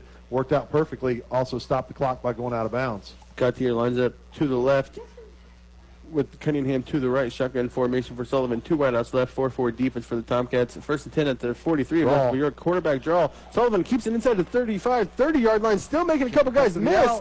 and he's down at the 26. Sullivan is having himself a drive. Nice job there. And very end, the Tomcats were really punching towards that football, and he cupped it right up into his chest, made sure that thing was not going to come loose. I think he drugged every member of that defense at some time there, but the thing is they weren't tackling in unison. They were arm tackling one at a time, and Sullivan's just too big for that. Shotgun set. Cunningham to the left, trips left, rolls out to the left, looking to pass. Cunningham picks up a block. He's just going to try to scramble and make something out of it. Gets away from one would-be tackler, but can't get away from the second. And they're going to take that final timeout, but we're going to stick with it here with 51 seconds to go. 51 seconds to go, 7-6, and that may have been a timeout just to stop the clock, but now they are going to bring the players over to each sideline. But what do you do here, Andy? If you're Nelsonville-York, you're at the 35-yard line.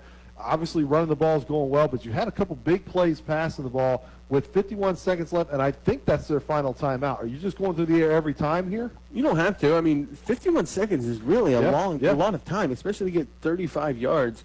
I like kind of scrambling out. Give your quarterback who's made this entire drive with his feet, let him do his thing. And you can still get out of bounds to stop the clock, so you're not in a situation where you have to throw the ball, which is great for Nelsonville-York because if Trimble knows you're going to run the ball, they're going to just pin their ears back and go after you. So what are you telling your young quarterback here in this situation? Are you telling him, hey, if you do drop back, you can't get in that situation again where you're brought down in the middle of the field and you throw it away, or what are you telling him?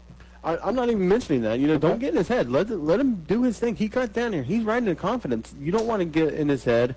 And again, if he does this, let's say he gets 20 yards, these boys can get 20 yards in 4 to 5 seconds. You know what I mean? You're going to lose 7 or 8 seconds before you can snap that ball. There's still 51 seconds with 30 left. We're not in full-on hurry-up yet.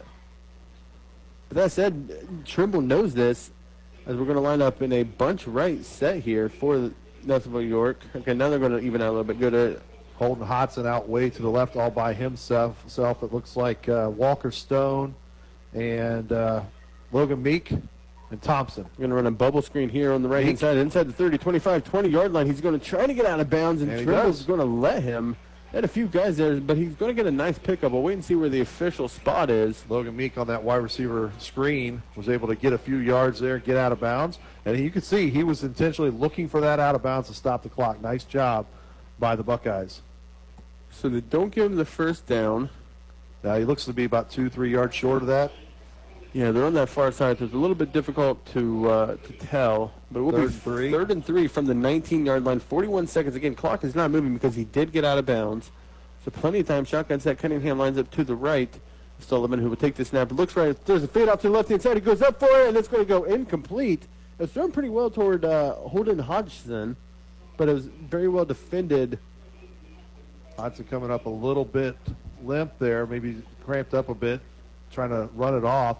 Well defended there with him, too. Yeah, that was Noah Smith on coverage there. Senior, 6'1", up against a 6-foot Alec Thompson. I like That's the a fun play matchup. Yeah, I like the play call. I like the, hey, let's see my guy against your guy, and it was well defended. Trimble won that one. Nice job. And what I will say is I thought I saw a little bit of a push off there by Thompson, too. Nothing egregious to where I thought it had to be called, but I like the officials just letting these athletes come out and play. We are at 4th down here. The Buckeyes need 3 yards to keep the drive going with only 36 seconds left, up by 1, 7-6. Come out in an I formation, got here in the backfield with Cunningham at fullback. Trying to draw him off. They're just going to hand the ball off to Gautier. Goes off the right side. Got room inside 20 to 10, and he's finally taken down around the 8-yard line, I believe it is. So the clock will run. Got to hustle. As soon as the chains get set, that clock will roll. But we still got 30 seconds to go, 8 yards. Plenty of time. Looks like I formation for the Buckeyes, so they may just try to punch this in. First and goal from the 8, Cunningham fullback. We got here in the backfield to receive this again. Goes up the right side, and he gets to the 5, but not much else. And now you're in a place to where you've got to hurry. They apparently did have one timeout left. They did have one more. There's no way they have any more remaining. So they had one earlier in the game, so that's got to be that should be the third one. Clock will stop. We're going to stick this out here. Second and goal from the 5. 22 seconds left. You're probably telling your team right now, okay, this is our first play. Yep. And if that doesn't get in, we're immediately running this play, so you don't have to run over and get the second play. Yeah, run or pass. You've got the time that if you call 2 plays in this huddle right now, your team should be set up and have plenty of time to run them. And truth be told, they're probably saying, we're going to run the same play twice. And it's probably the same play we just saw twice because it almost scored. I'm talking I formation. Give the ball to Gautier. Gautier. I don't know why I want to say it that way. I'm making it way more fancy than it is. That's just who you are. You're a fancy guy. I'll take that. And let him follow Cunningham up to the right side, maybe off the left side. They seem to be strong right for sure. Buckeyes have a lot of options with this down and distance. It's just the clock that you got to really check with to see here. Do you trust it in the hands of your sophomore quarterback? Do you let him throw this ball and have a couple chances of that where not as much time goes off, or where he can run it if he needs to, get out to and flow to the right side and see what you got there. I think they got a lot of options. I'll be interested to see where they go with it. 22 seconds left, 7-6. Nelsonville-York ahead of the Trimble Tomcats, trying to add to that lead. Again, it is important to know that Trimble will get the ball back to start the third quarter. But we've got a fun halftime show coming up. We're going to try to recap things because we know things were a little jumbled here. We're going to try to get some scores if we can. But we're going to have a fun halftime show. We're going to come out in a shotgun formation, Cunningham to the left. They're going to take the snap, throw a quick fade out to wide open. And that's going to be a touchdown, Buckeyes. What a move by Alec Thompson. Yeah, planted the foot on the inside, got the defender in. He crossed him up. He threw a crossover on him. He made it look like he was running a slant. Then he pivoted and went out to that fade route. I guess you call it a fade from the two. And poured Noah Smith. It wasn't terrible coverage. He just slipped, and he got juked out of his shoes. And that's that ankle breaker in basketball. When you break them, they juke and they fall over. That's exactly what that play was. Thompson getting ready for basketball season 2. It's always basketball season for Joe Higgins. And to kick this once again is Sullivan, Mr. Do-It-All for this Buckeyes offense. Yeah, it came off sides. Yeah, I think it was either Osborne or Patton. I can't tell. It was Osborne. Going to make it half the distance here from the 3 to the 1.5-yard line. Looks like the Buckeyes aren't going to move, though. Let's just kick it from right here. Just let us do it. He moved it up 6 inches. Is it even worth it? I'll say Levi Sned is probably not too happy with having to get up, get back down for nothing here. PAT, good snap, good hold, kick is up. Oh, wow. And it looks good to me. There's the official call. 14-6 is your score. Nelsonville-York with a lead over the Trimble Tomcats. Just 18 seconds left here, so we're going to stick this out. It feels silly to go to break, come back, go to break again. Well, let's congratulate Cameron Sullivan there. That's his first passing touchdown as a starting quarterback for the Nelsonville-York Buckeyes. So congratulations to him. What a great play again to Alec Thompson to make that move, get that open. That was a beautiful play. Yeah, I like what I've seen from him in the second quarter. Maybe we didn't see a whole lot of the passing or see a lot of Sullivan in the first quarter. One drive. Yeah, that's true too. But, let's also maybe chalk it up to some nerves. Sure. A sophomore coming out and getting his first varsity start under center. It probably helped him that he had played varsity before on the defensive side, so it's not all new for him. But, as a quarterback, you're the leader of the team. Yeah, you're the guy. And he looked really good there. And, we'll see what happens in the second half, but it's pretty encouraging so far. 18 seconds left here in this first half from Boston Field. 14-6 now Nelsonville-York leads. They'll be kicking off. Logan Meek going to do the duties. And back deep, I believe, we have Osborne, Sikorsky. And Sikorsky. Good call. You got one, Joe. Squib kick on the right-hand side, just to run a little bit. It was almost a long onside kick, which is kind of a squib. The kick field at the 30-yard line makes a couple guys miss. Gets to the 40 and nothing else, so just 12 seconds left. Well, he was that close to busting that one loose. So, again, I don't know the timeout situation because there's been a whole lot happening. If Trimble's got any, it's not 3. I can tell you that much. They're probably just going to run this out and hope for something. Yeah, again, they get the ball back, and they're in a situation where this is not, detrimental to them because they're going to go for 2 anyway when they score. Yeah. So they got to score first, and they'll go for 2 and get those points where they need them to be. Nelsonville-York is going to probably bring their coverage back a little bit. They're going to come out in a shotgun set, trips right. See what Jason can do with Osborne to his left.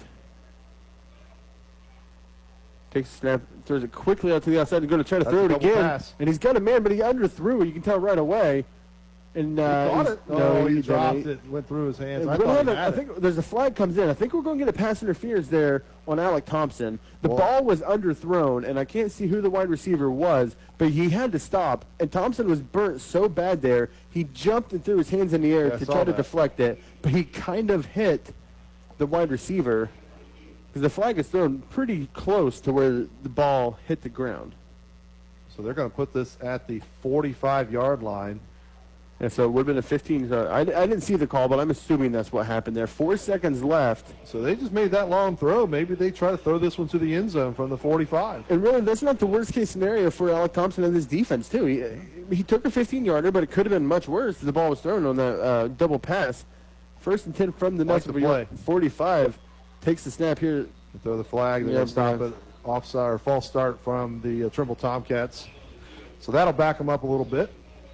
And they should put 2 more seconds on the clock because 2 seconds rolled off. And it did look like Jasek was loading up the throw there. Yeah, well, it looked like he was dancing around us to give his guys time to get downfield.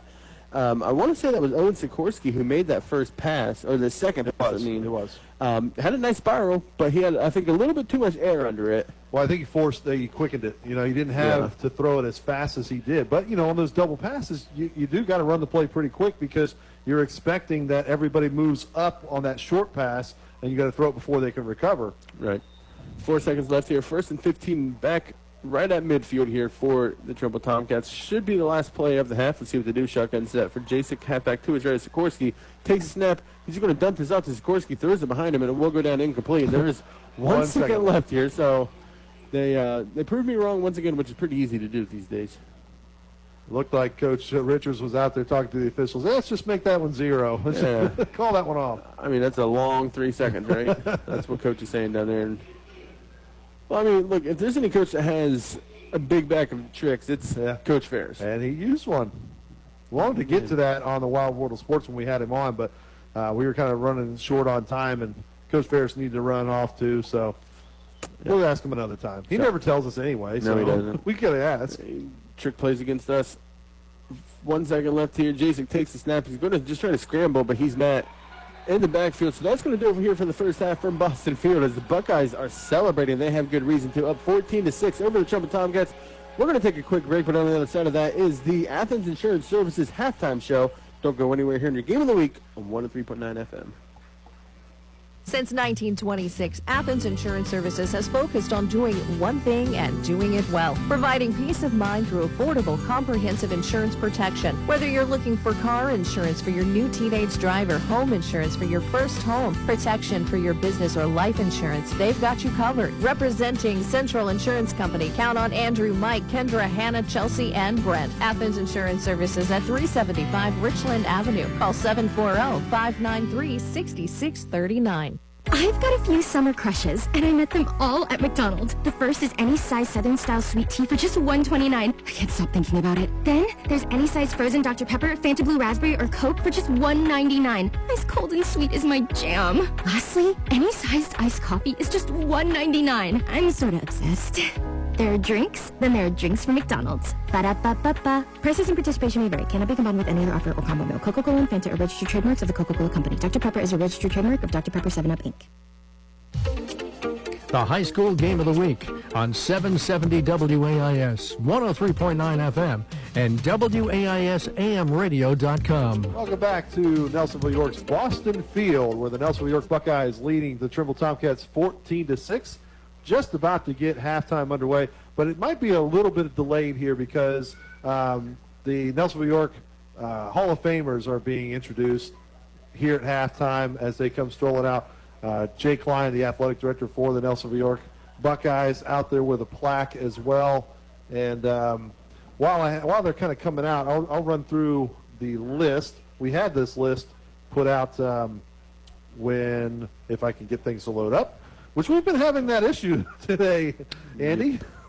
Yes, we have. And again, just to recap while he brings that up here, 14-6 Nelsonville-York ahead of the Trimble Tomcats, and really what was a game of second quarters.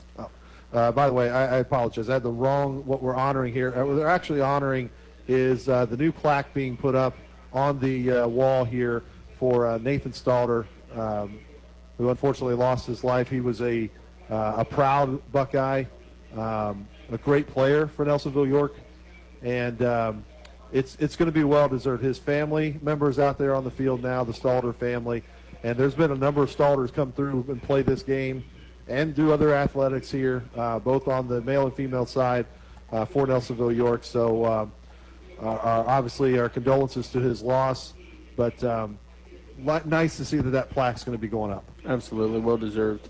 But I do want to get to those Hall of Famers. Why not? We got time. The Hall of Famers that were inducted into the 2024 Hall of Fame class include Coach Lowell Cole.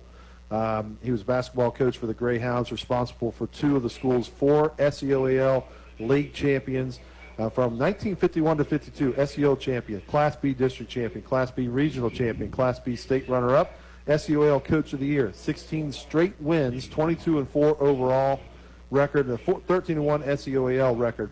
The Final Four win against Waynesburg High was known as the biggest win in Greyhounds basketball history for a couple reasons. First, it was the only Final Four win for the Greyhounds. Also, Waynesburg was ranked as the number one team in the state of Ohio that season and were picked to win it all by the powers to be. So for those reasons, that was the biggest win in Greyhound basketball history. 1956, 1957, SEOL champions as well. And I want to thank Nathan Dean for getting us this information. This information, again, was presented on the Wild World of Sports when the class was announced. And, again, they were inducted officially last night during a ceremony here at Nelsonville-York as we are in halftime of the 14-6 lead for the Buckeyes over the Trimble Tomcats. The legacy inductee was Wayne Dixon, Nelsonville-York High School class in 1957.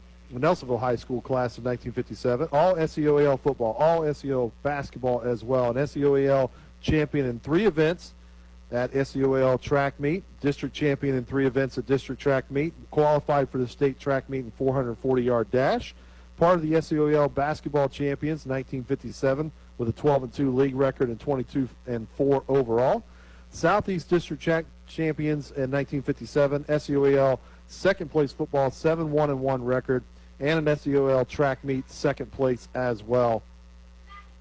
The contributor, inducted for the contributor, is Eric Dean. 32 years coaching at various levels, ran the Nelsonville-York Youth Football Program, and president of Youth Football League for a number of years. He was either the head coach or president of the youth program for 12 league championships and 8 Super Bowl championships. Also took teams to the Daytona, Florida, to compete in the National Youth Football Championships. 2 teams he took down, took second place in their division. As the NYHS offensive coordinator, his offensive set school record for points scored in a season and points scored per game. In 2011, 426 points that season, scored in 10 games. That's a 42.6 points per game average. That's a lot, Andy. Yeah, I'm not good with numbers, but I know that's a lot. Most in school history. Only team to average over 40 points per game. In the 2012 season, 392 points scored in 10 games, second most in school history to his own record. And in 2011, his offense averaged 396.2 yards per game. It includes one game over 500 total offensive yards and 4 games over 400 total offensive yards. Wow, that's just incredible. We give you a break here to talk with. We got about 15 and a half to go. Last score we saw from Alexander was 20-0, I believe, in favor of the Waterford Wildcats. I think he's got more to talk about, but we're going to enjoy this band break for a few minutes here on your halftime show, presented by Athens Insurance Services. So don't go anywhere. More of this halftime show coming up on the other side here on 103.9 FM. If you're looking for a quality pre-owned vehicle, come to Tink's Auto Trading Post, located on State Route 13, just off of Route 33 and Columbus Road in Athens. With over 30 years of experience, you can trust that you will get a great deal at a great price. We also offer routine maintenance on your cars, such as brakes, oil changes, and tires. Tink's Auto Trading Post, where less overhead means less markup. Remember to think change for your next great car deal. Tink's Auto Trading Post, 740-594-8465, or visit us on the web at tinksautotradingpost.com. Rutland Bottled Gas has propane for almost every need. Home, farm, industry, greenhouse, lodges, and cabin rentals. They sell and install heaters made by Buck Stove, Empire Comfort Systems, and Heat Star. Ranges by Crosley and grills by Weber. Rutland's specialty is installing and setting up propane systems that make your world more comfortable. 2 offices to serve you. The Plains at 177 North Plains Road and in Rutland at 282 Main Street. Stop by, call, or visit them at rutlandbottlegas.com for more information. Rutland Bottled Gas since 1947. 740-797-4675. What's one of the worst feelings you can get? The one that hits you in the pit of your stomach. You can't find your keys. I have a solution. Announcing the new location of Athens Automotive Keys at 528 Richland Avenue in Athens. Dan and Gloria can take care of lost keys, transponder keys and programming, key duplication for house or business, and they now provide locksmith service. Athens Automotive Keys is open Monday through Friday, noon till 5:30 at 528 Richland Avenue, Athens. Call 740-590-6843. At Tri-County Career Center, our students are athletes, band members, and cheerleaders, but they are also earning industry credentials and skills that will prepare them to be workforce ready. No matter if they are heading off to college to work or to serve in the military, we prepare them. Some of our students are earning money through internships and others are earning college credits through CCP, and that's just the high school level. Our Adult Center is offering cutting-edge short-term and long-term classes such as fiber optic technician and cosmetology. Jump on the web at tricounty.cc to see a list of our programs. Tri-County Career Center wishes everyone a safe and winning season. In Nelsonville, Fred Wolf Automotive is your local solution to your automotive needs. Whether it's your first car or your last, they are here to help. People always ask, who is Fred Wolf? He was their great-great-grandpa who had a car dealership in Nelsonville in the 1950s. They thought it was fitting to bring his name and some of his entrepreneurial spirit back to life. The inventory is constantly changing, so if they do not have what you are looking for, please give them a call. Local people who love to help local people. Fred Wolf Automotive, located at 1273 Chestnut Street in Nelsonville, 614-309-1756.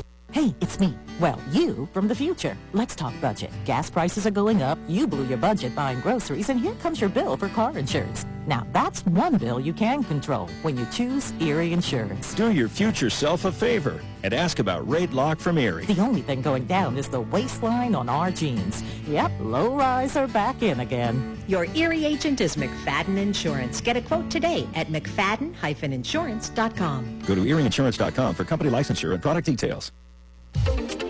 The high school game of the week on 770 WAIS, 103.9 FM, and WAISAMradio.com. Welcome back to the Athens Insurance Services halftime show here at Boston Field as the Nelsonville-York Buckeyes lead the Trimble Tomcats 14-6 here at the first half. We'll talk a little bit more about it pretty shortly, about the first half recap, but it was a game that the first quarter was very quiet because Nelsonville-York got the ball first, got a first down on a 4th and 1, then they ended up having to punt it 3 plays later. Then Trimble just ran out the clock, and the whole first half they had the ball for about 9 to 10 minutes or so before they had to punt it into the second quarter. And then some things kind of went through. Some big plays happened, and again, we'll talk about that here shortly. But another score came in. Again, Alexander, we saw Alexander was trailing Waterford 20-0. I have to imagine they got to be close to the first half there. Mark Hunter is also reporting Athens and Philo were tied at 14 apiece. Again, service has been pretty spotty here as far as getting some scores here. But we're having a lot of fun here. It's week 1 of high school football. Of course, we're trying to dust off some rust ourselves as the Nelsonville-York band comes out and takes the field. And again, Joe's kind of watching a little bit because his daughter's on there. So he is the one that has our stats, and I think he's still got some more. Oh, okay, no stats. I guess he's still got some halftime or some Hall of Fame stuff he can get back to whenever he's ready. But just great music here by the Nelsonville-York band. So all that coming up here, and we're probably going to take another break because we do have some more downtime here. So we're going to take a few minutes here, and we'll come back and try to talk about that first half recap. 10:23 to go in this halftime show. Don't go anywhere here on your Game of the Week on 103.9 FM. Since 1926, Athens Insurance Services has focused on doing one thing and doing it well, providing peace of mind through affordable, comprehensive insurance protection. Whether you're looking for car insurance for your new teenage driver, home insurance for your first home, protection for your business, or life insurance, they've got you covered. Representing Central Insurance Company, count on Andrew, Mike, Kendra, Hannah, Chelsea, and Brent. Athens Insurance Services at 375 Richland Avenue. Call 740-593-6639.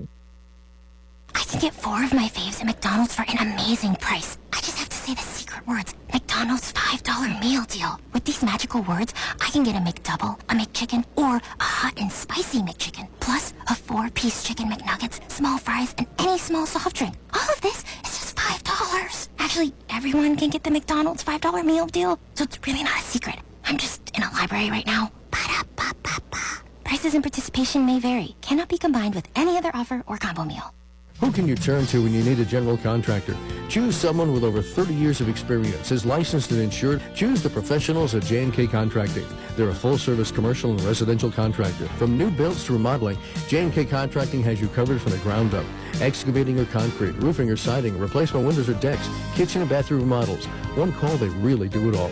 Call J&K Contracting, 740-698-3521. That's J&K Contracting, 740-698-3521. Let's be honest. The only way you should have glass work done around the house or at your business is by a professional. And that professional is Pidcock Glass in Nelsonville. They do glass replacement, storm window and repairs, and patio door glass. They do custom glass, mirrors, plexiglass, and Lexan. They can even cut custom glass of all shapes. Call Pidcock Glass today at 740-753-4527 or stop in at 500 East Canal Street in Nelsonville. Check them out online at pidcockglass.com. There's only one perfect food for watching or listening to sports. Pizza! Get ready for the game by calling one of the 3 locations of Little Italy Pizza in Nelsonville, Gloucester, or New Straitsville. Dough made fresh every day with 3 crusts to choose from, with all the toppings a pizza lover craves. Little Italy Pizza also features mouth-watering subs, sandwiches, salads, and appetizers. Open 7 days a week. Gloucester, New Straitsville, and Nelsonville. Locally owned and operated. No matter what business you're in, it's about people. It's about treating others the way you'd like to be treated. The word service literally means helpful act of assistance. We know that our local merchants offer more helpful acts of assistance than any other place where you'd care to shop. Together we grow. First National Bank. Together we grow. Member FDIC. Online at first-national.com. At Tri-County Career Center, our students are athletes, band members, and cheerleaders, but they are also earning industry credentials and skills that will prepare them to be workforce ready. No matter if they are heading off to college to work or to serve in the military, we prepare them. Some of our students are earning money through internships and others are earning college credits through CCP, and that's just the high school level. Our Adult Center is offering cutting-edge short-term and long-term classes such as fiber optic technician and cosmetology. Jump on the web at tricounty.cc to see a list of our programs. Tri-County Career Center wishes everyone a safe and winning season. The high school game of the week on 770 WAIS, 103.9 FM, and WAISAMradio.com. 14-6, the halftime score here at Nelsonville-York's Boston Field. The Buckeyes ahead of the Trimble Tomcats. Nelsonville-York's band out on the field doing a tremendous job with the halftime show. After they followed up Trimble. Trimble's band, small but mighty. Loved seeing them out there every time. Yeah. Man, they play with absolute passion. I want to get into, since we do have about 6 minutes left in the halftime, and actually a little longer than that because we'll put a couple more minutes on for the stretching. Back to the Hall of Fame class, and we'll get into the athletes now and start out with Jerry Polly, Nelsonville-York High School class of 1969. In football, he led the SEOAL in rushing as a junior. First team All-SEOAL in 1967. And first team All-District. Honorable mention in the All-State that year as well. Honorable mention All-League in 68. And he dealt with injuries that entire year. So being injured, he was still honorable mention All-League that year. Set school record for yards in a game with 320 rushing yards against Vinton County in 68. A record that stood until 1994 when one Justin Gale broke it then. He's in the Hall of Fame also. And it's still the third most to this day. Career stats with 4 games unable to find that they weren't able to find stats for. So this is a minimum. He had 4 more games than just these stats. 1,239 career rushing yards, 254 career carries, 13 career rushing touchdowns, and a 4.87 yards per carry average. In track and field, 9 first-place finishes, 9 second-place finishes, 3 high point awards, school records in shot put, broad jump, high hurdles, and low hurdles. The first ever TVC high point scorer while they were still in the SEOAL.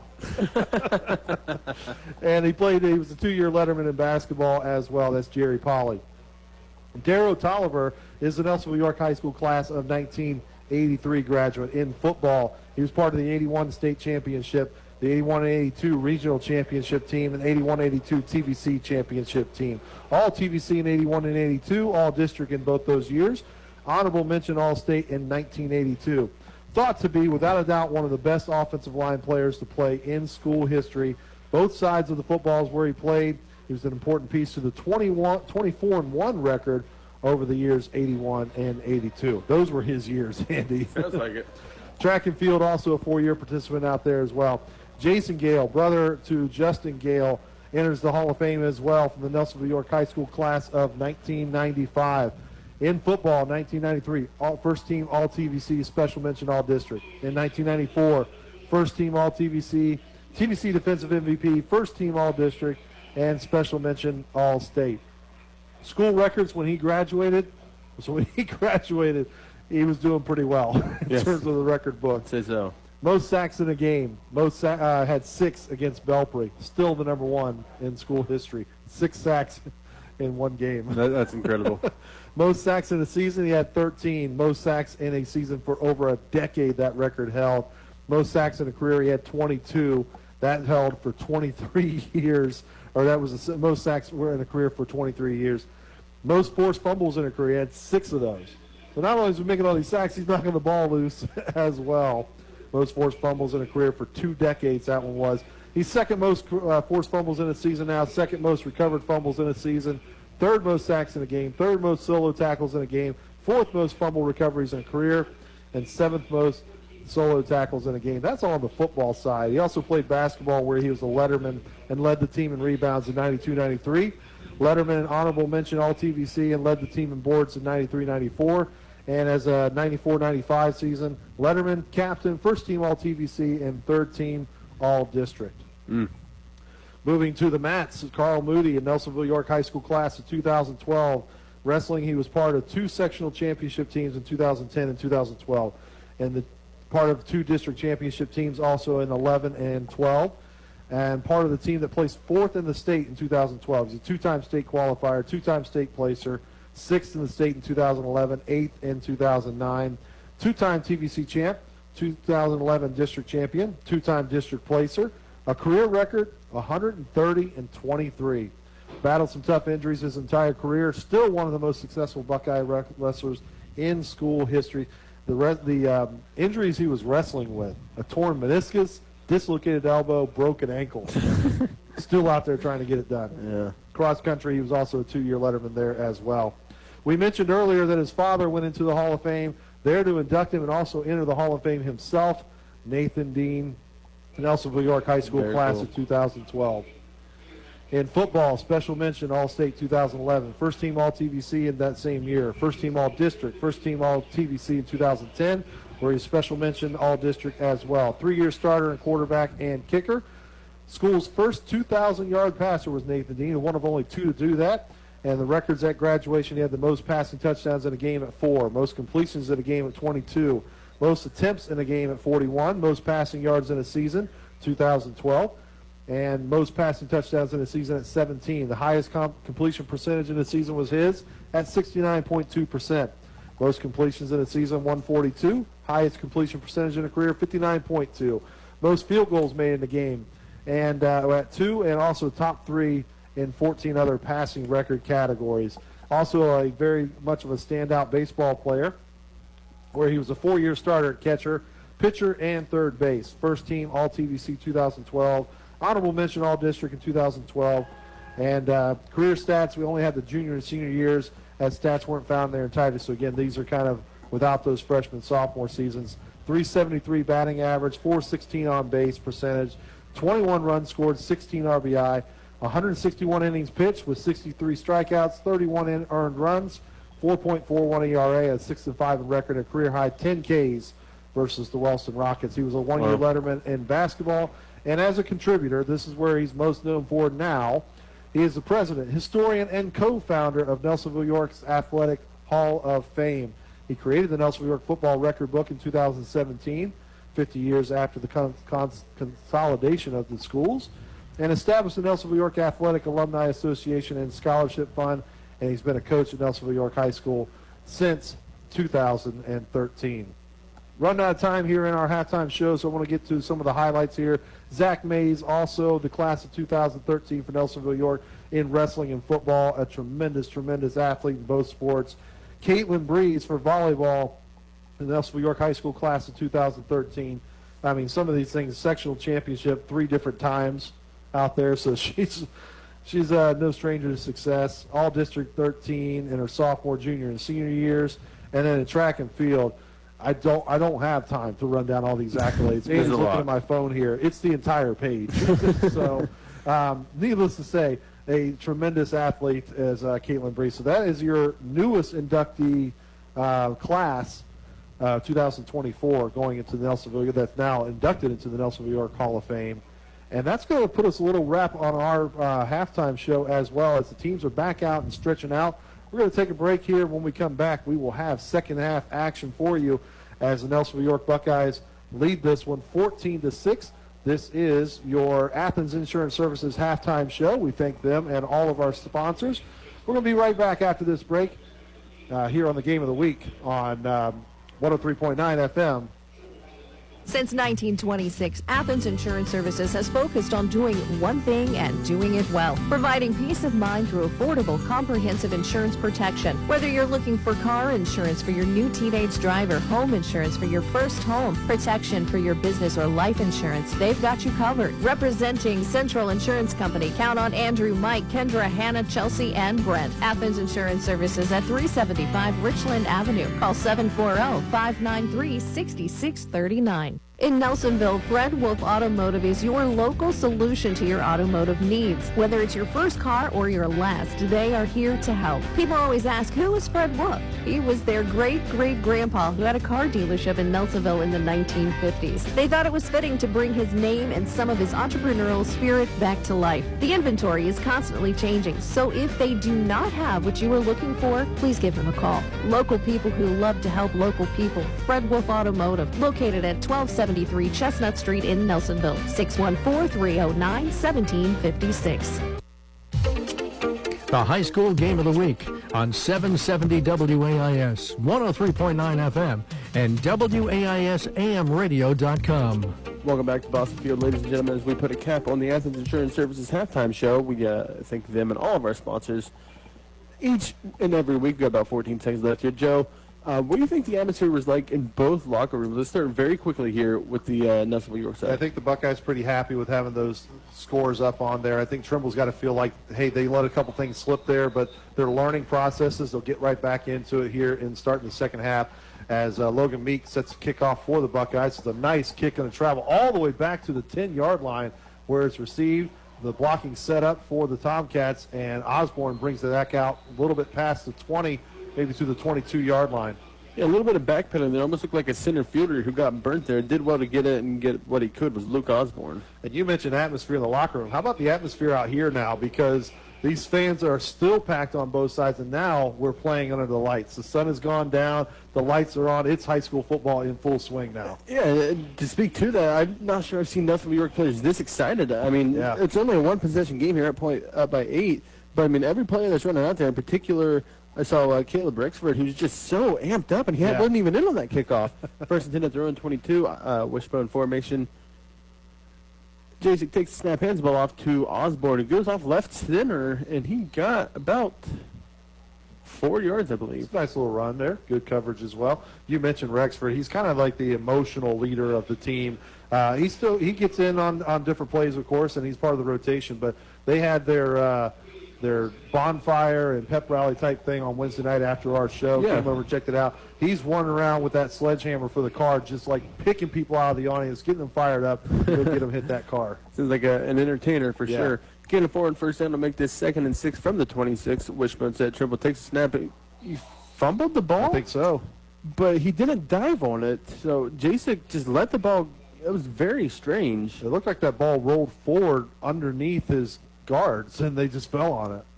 So very good job by the offensive line to fall on that ball. I've just never seen a quarterback drop the ball and then not even try to get back on it, besides Cam Newton in the Super Bowl. Maybe he just didn't see it.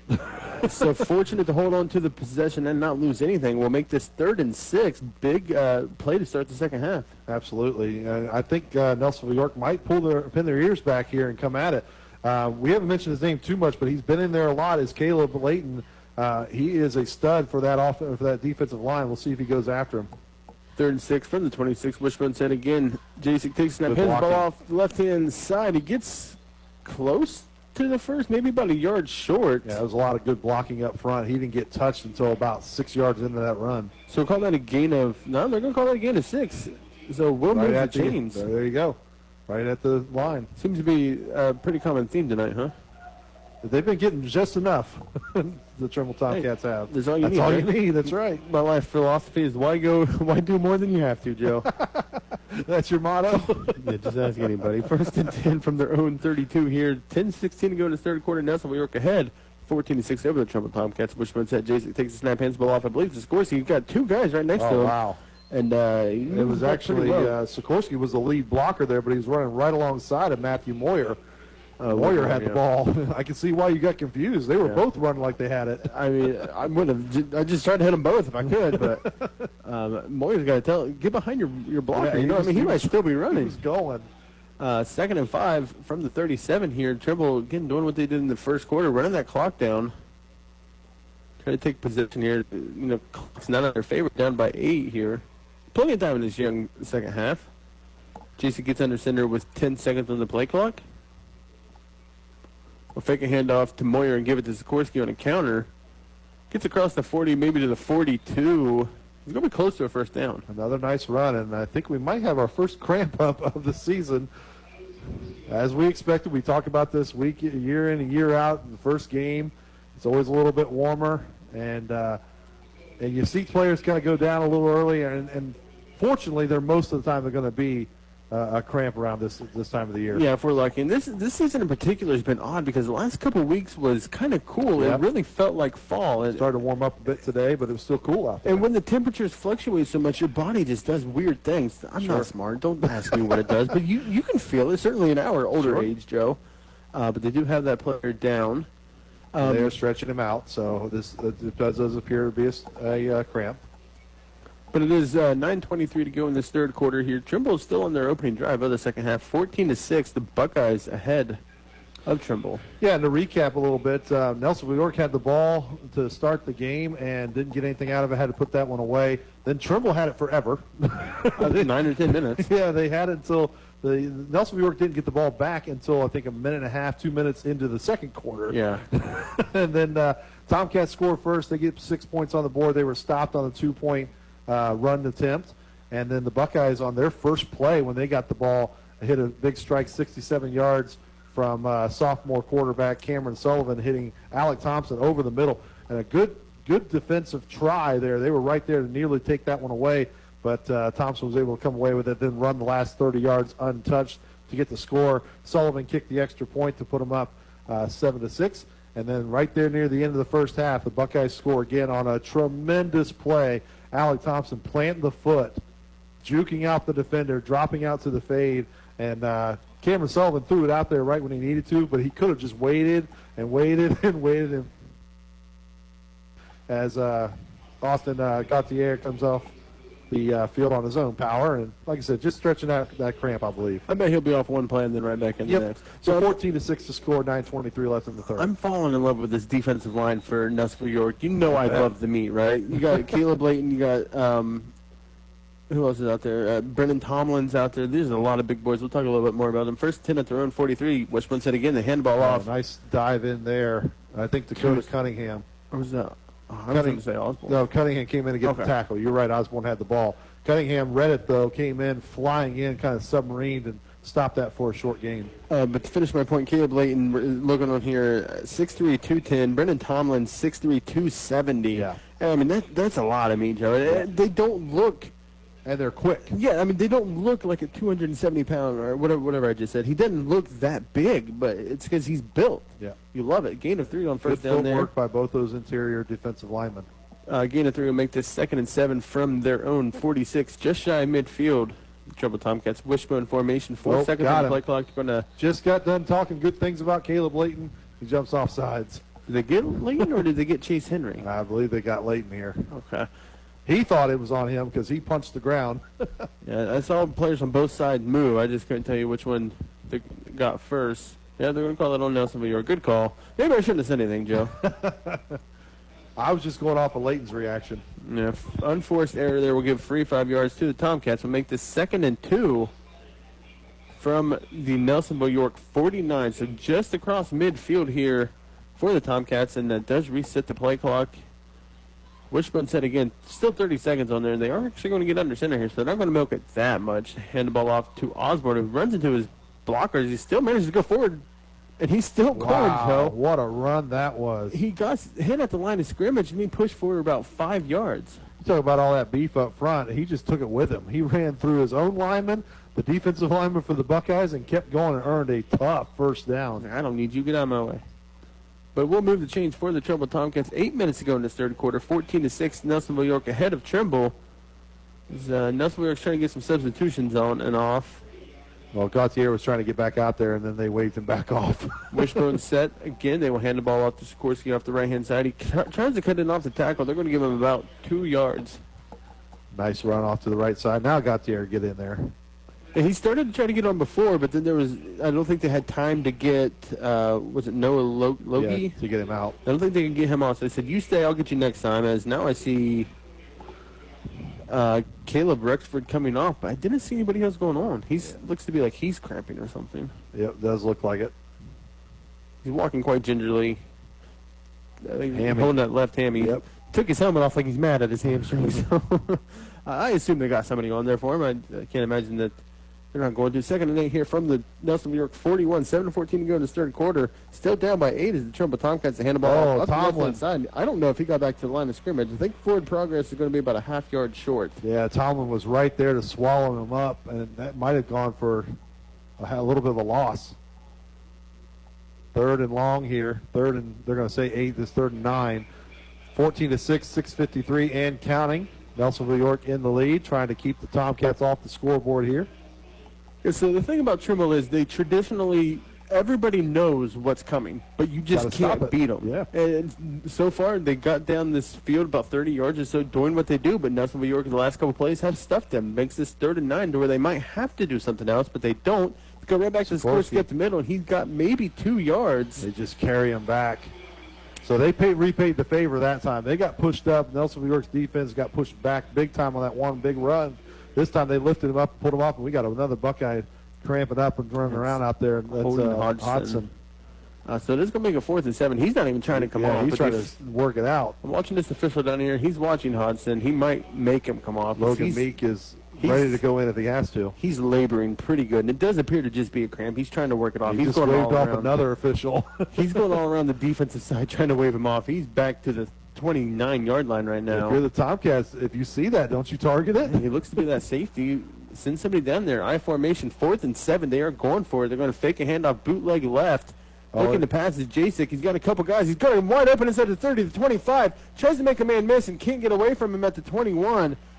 And they're going to give it Colton Brookman the tackle.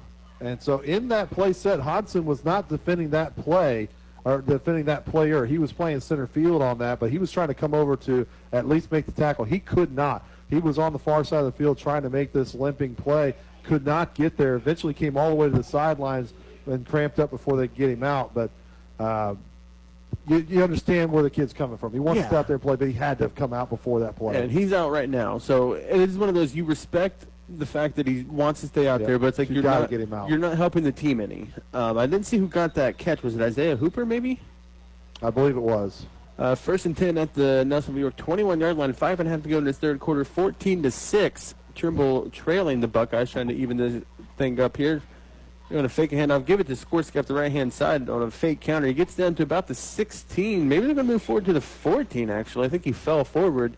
Give that a gain of 7. You mentioned earlier that everybody knows that what Trimble is going to do, where it's coming, but they don't know where it's coming from. They don't know with that wishbone which one of those guys is getting it. Are they coming off left, coming off right? So even though you know what it's probably going to be, you still don't know where it's coming from. By the time you adjust, they're 2-3 yards down the field. Because the way Trimble runs this is they've got the 3 guys out of the backfield and the wishbone, and then you've got Jasek as well. So 4 guys could conceivably carry this ball. So you know we're running it, but who's got it? And that's why I think Nelsonville-York's defense has done a fantastic job thus far. They got to finish it still. And when you pop out and make that quick pass, it works out. 2nd and 3, they're going to fake a handoff on the left side. He dropped it. It's still loose. I can't tell, Joe. The referee's giving it to him right away. I thought Okay, so it was two Nelsonville-York players that came in. Gautier had it. He was the one that was cramping up earlier. He said, that's why I'm back out there. Yeah. I thought a Trimble player came in and dove on it, but no, it was two Nelsonville-York players, which I don't know how my eyes saw white when it was an orange jersey, but either way, that's the second time Trimble has taken off so much time. I mean, we're 7.5 minutes into this quarter that Trimble just took off the field for nothing. Not just time, but inside the red zone. They were right there poised to try and tie this thing up or get close enough that they could go for that two-point conversion and then tie it up, and they lost the ball. If you're the Trimble Tomcats, that's a heartbreaker right now, but you can't. You got to refocus. Maybe try to go get a turnover of your own here. And if you're Nelsonville-York, it's time to take a page out of that book. Yes, sir. You do not want Trimble getting the ball back in this third quarter. Yeah, you want to give this ball to Walker Stone. You want to have Cam Sullivan moving up out of the pocket for it.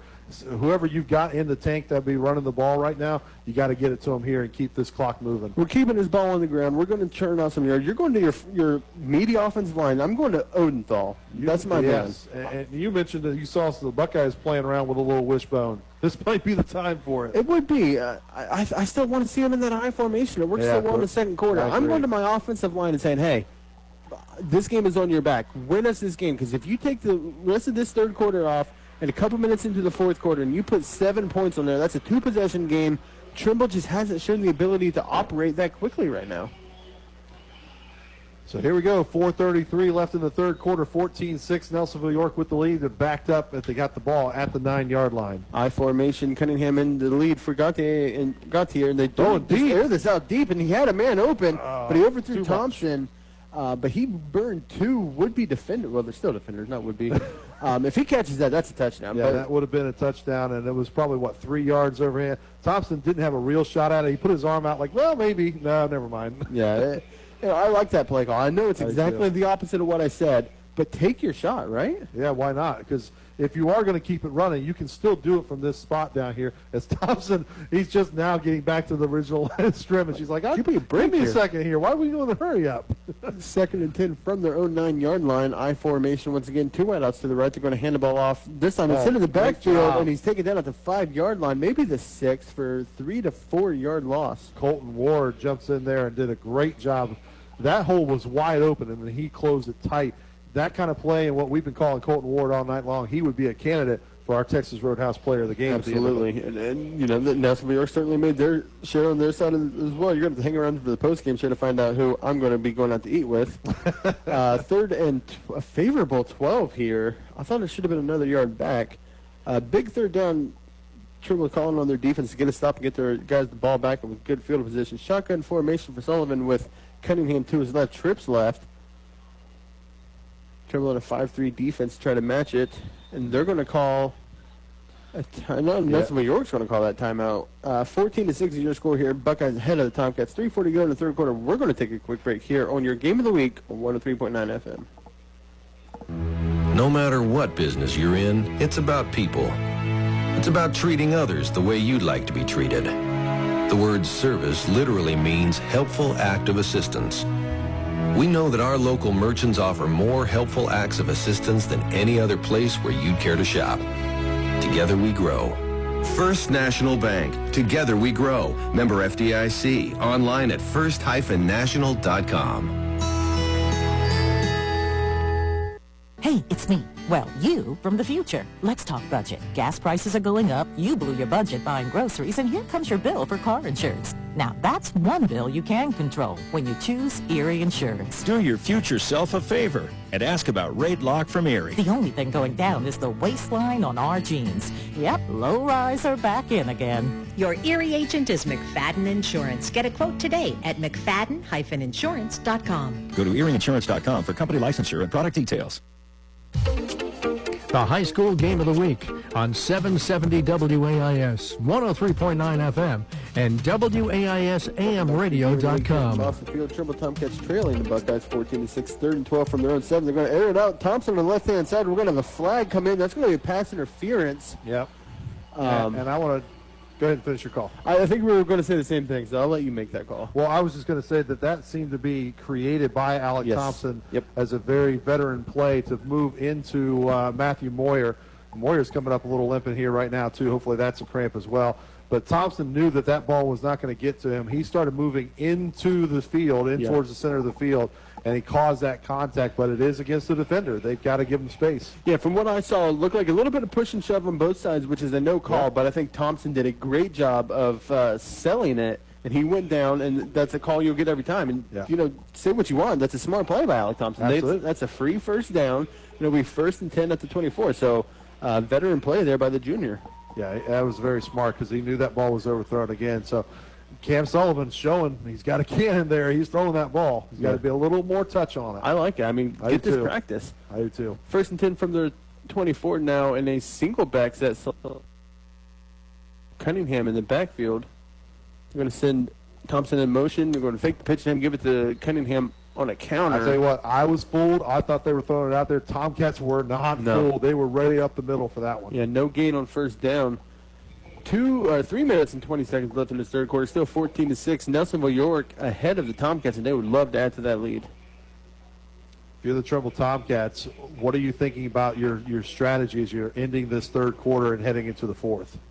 Well, it's tough because Nelsonville-York hasn't shown that they're ready to just run the clock out by keeping it on the ground. So you have to respect the pass.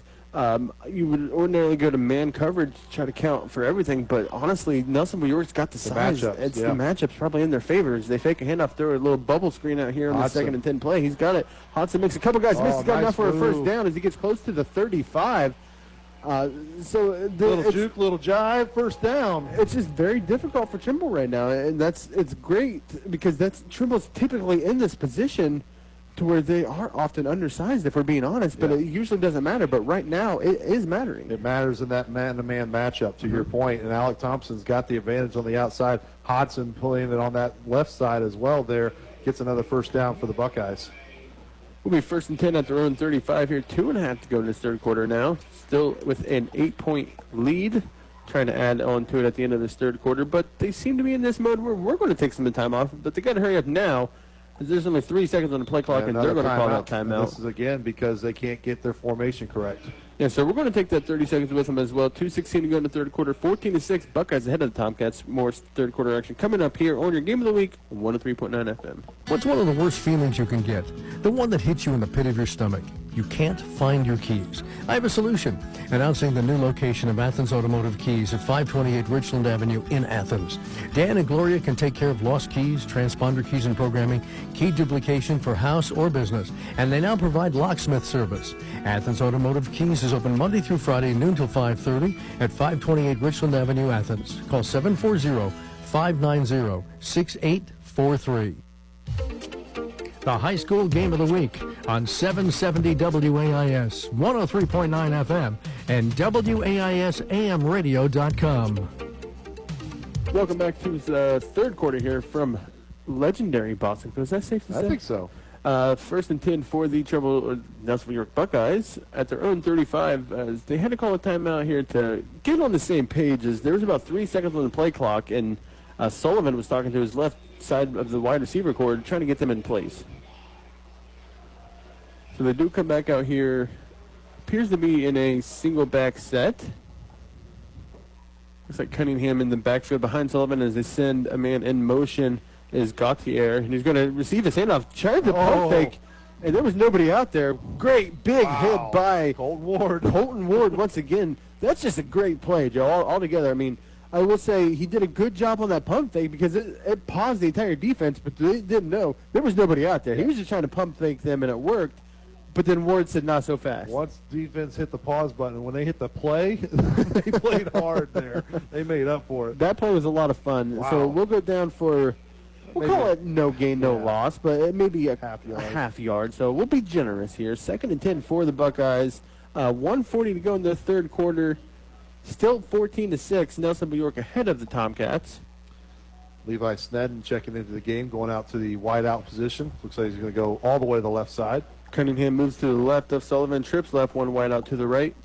Takes a snap. Is Sullivan just going to keep it off the left-hand side? He got maybe 3. We'll call it 2 yards, 2.5. Got that half back and then 2 more.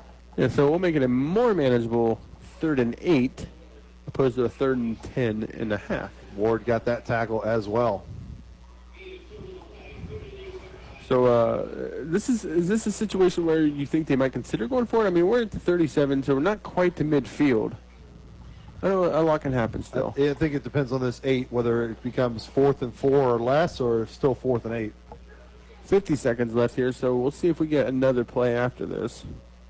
Shotgun formation, Cunningham to the left of Sullivan, trips left, one wide out right, 5-3 defense for the Tomcats. Takes snap, rolls out quickly to the left-hand side. He's got a man open at the 40. It's completed.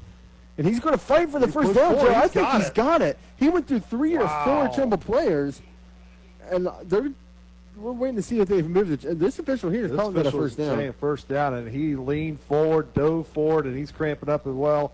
But they'll get a timeout to get him settled out, to get him stretched. But he made that happen. That was a surefire, stopped in 4th down situation, and he said, nope, I'm going to get this one. Dove forward, stretched out, and now he has to get stretched out as he's cramped up, but he got the first down for his team. That's absolutely deflating for the Trimble defense because they played that cover 4 saying, hey, throw underneath of us, but you're not getting the first down. And Thompson said, oh, I'm getting that first down. With Joe, 3 guys Joe, I'm getting that first down. And he heard us talking about that player of the game. He said, hey, here's my hat.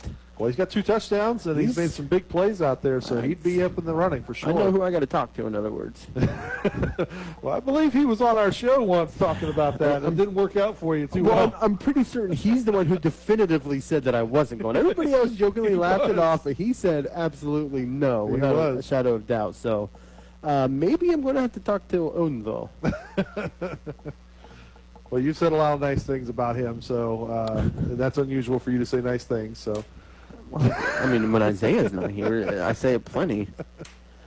Speaking of which, we'll try to get some scores to you as they come in. Trying. Again, we don't have a lot of great service to find some other area scores for you, but we will be recapping on the Wild World of Sports on Wednesday night, 6 to 7 p.m., where we'll be talking about high school football kickoff of Week 1, and then preview a little bit of Week 2. And then, Andy, I know you're excited about this. We're going to be talking about the NFL season as well. It is right around the corner, so we got to preview those divisions as well. Well, I mean, this will be the last weekend without my Ohio State. That's right. Without the real college about sports. too. There's college football tomorrow. Week 0. That's not the ones that we really care about. And I alluded to this before the half, and we never got to talk about it, but the officiating issue for next week is impacted in our area because Alexander was supposed to play away next Friday, but due to a lack of officials on Friday night, they moved it to Thursday, and it's going to be a home game for Alexander now, which again, it's huge because we're going to be covering that game now. Yeah, bonus game for our fans is I believe you and Dustin will be I out think there. it's Dustin and I on Thursday night. Then I think Joe and I are back here at Boston Field next Friday, and Isaiah and Dustin will be out next Friday. I'm not sure where. We'll have to get back to you on that one. Wednesday night, Wild World of Sports. But Check again, it out. we're going to have 3 games next weekend, including Thursday here. 1st and 10 for the Buckeyes, just shy of midfield at the 45. They hand the ball off. Out there, gets across midfield here, and he's taken down Gautier for 10. Just chomping away, Joe, and that should take us to the end of the first quarter. I can't imagine Nelsonville-York's going to hurry up to get one more play, and there's only 10 seconds left. The clock will roll momentarily, and there it goes. They're going to take it, so we're going to take it as well. Into the third quarter here from Boston Field. The Nelsonville-York Buckeyes ahead of the Trimble Tomcats 14-6, looking to add to that lead. We're going to take a quick break. Fourth quarter action coming up on the other side on 103.9 FM. Tax season's greetings from your friends at H&R Block. Whether you choose to file virtually, in person, or via drop-off, let's make it a season worth celebrating. File your way with H&R Block and get upfront, transparent pricing, expert help at every step, and a max refund guarantee that means you'll ring in the season by getting every dollar you deserve. All tax situations are different. Not everyone gets a refund. Limitations apply. See hrblock.com/guarantees. H&R Block at 507 Richland Avenue in the old Morrison School Building in Athens. 740-589-5403. Pidcock Glass is the largest full-service glass company in the area. They've been serving Southeast Ohio for over 30 years and have over 100 years in combined experience. They do it all: commercial, residential, screen, mirrors, tabletops, and heavy equipment. Have a unique issue? Just let them know. Check them out online at pidcockglass.com or call 740-753-4527 to set up an appointment or stop in at 500 East Canal Street in Nelsonville. Pidcock Glass. The high school game of the week on 770 WAIS Bookville, Nelsonville, and 103.9 W280FC Nelsonville. Welcome back to legendary Boston Field here to start the fourth quarter. This is my favorite as a player, Joe, because when you get to midfield, obviously at the end of the quarter, you get to flip sides. They only flipped about 10 yards, so didn't have to walk. And even better for our broadcast, now they're driving right back to us, so we often get the other side of the field, but it's still right here. 1st and 10 at the 45 of Trimble. Gauthier will get this across inside the 40, the 30. He's trying to get by a couple defenders, gets down to, I think, taken out of bounds at the 24-yard line, and now he's flexing at the student section as if to say, get up, people. We're trying to lock this game away. That's a great run, but great credit again. Credit his blocking in front of him. Nobody touched him for 10 yards of that run. He was off in a big hole, made the most of it, and then got pushed out of bounds to stop the potential touchdown run here. But Gauthier showing up here on week 1. And I'll say both coaches who talked to us Wednesday night were very happy with their team's offseason. Coach Richards said this might have been the best offseason they've had in 6 or 7 years, and I think that's showing tonight, Joe. Ooh. Trimble says, not so fast. 1st and 10, they get into the backfield. It hit him for Ward. 3 to 4 yards. Ward is trying to will this defense. My goodness. He lost, I think, 3 to 4 yards on that play, and he just hit a brick wall there with Gauthier. Ward is limping here a little bit, but he's trying to stay on the field as well. But, man, that was straight out of WWE, flying crossbody. He came out of nowhere and knocked the running back down. But, my goodness, Ward is everywhere. And to finish my point, doesn't this Nelsonville-York team thus far, and I know we're still very early in this season, but don't they feel like they have a little bit of a swagger on them? Yeah, it feels like they've got enough of a variety offense that they can do anything out there. 2nd and 13, I formation. Again, penetration in the backfield, but gets away inside the 20. Stiff arms, 15 to 10. He's still on his feet, and he's just going to be shy, Joe. Wow. He earned it, but I think he got to the 1 yard line. He's down. His knee was down, I think, at the 2. Gauthier again. He was stumbling and falling for another 6 yards there before he finally had to be brought down. He is just undeniable. He is going to get his way as far as he possibly can every time he touches it. And those big uglies up front are leading the way right here. But he unbelievable on that one. I mean, it was great blocking, but he went through every member on that defense, and it feels like full momentum here for the Nelsonville-York Buckeyes. If they can punch this in, got to go back to him. 1st and goal from the 2 yard line. I formation once again. Sullivan's going to keep it himself, and he looks like he's in, but we've got no call yet, Joe. I think they're going to say he's short. We just see the huddle moving, and it looked like he was over, but I don't think Nelsonville-York's that upset because they're still going to run the clock down. Yeah, that's not a bad thing for them. It's going to be at the half-yard line. And another cramp. Couple guys, looks like, right? Or one's tying a shoe, I think. That's that weird time of the night. I mean, no, my phone's showing 73, but I've had service to get good reception for my it feels like it could be 73, so I mean it's a weird temperature out there. It's a beautiful night for football though.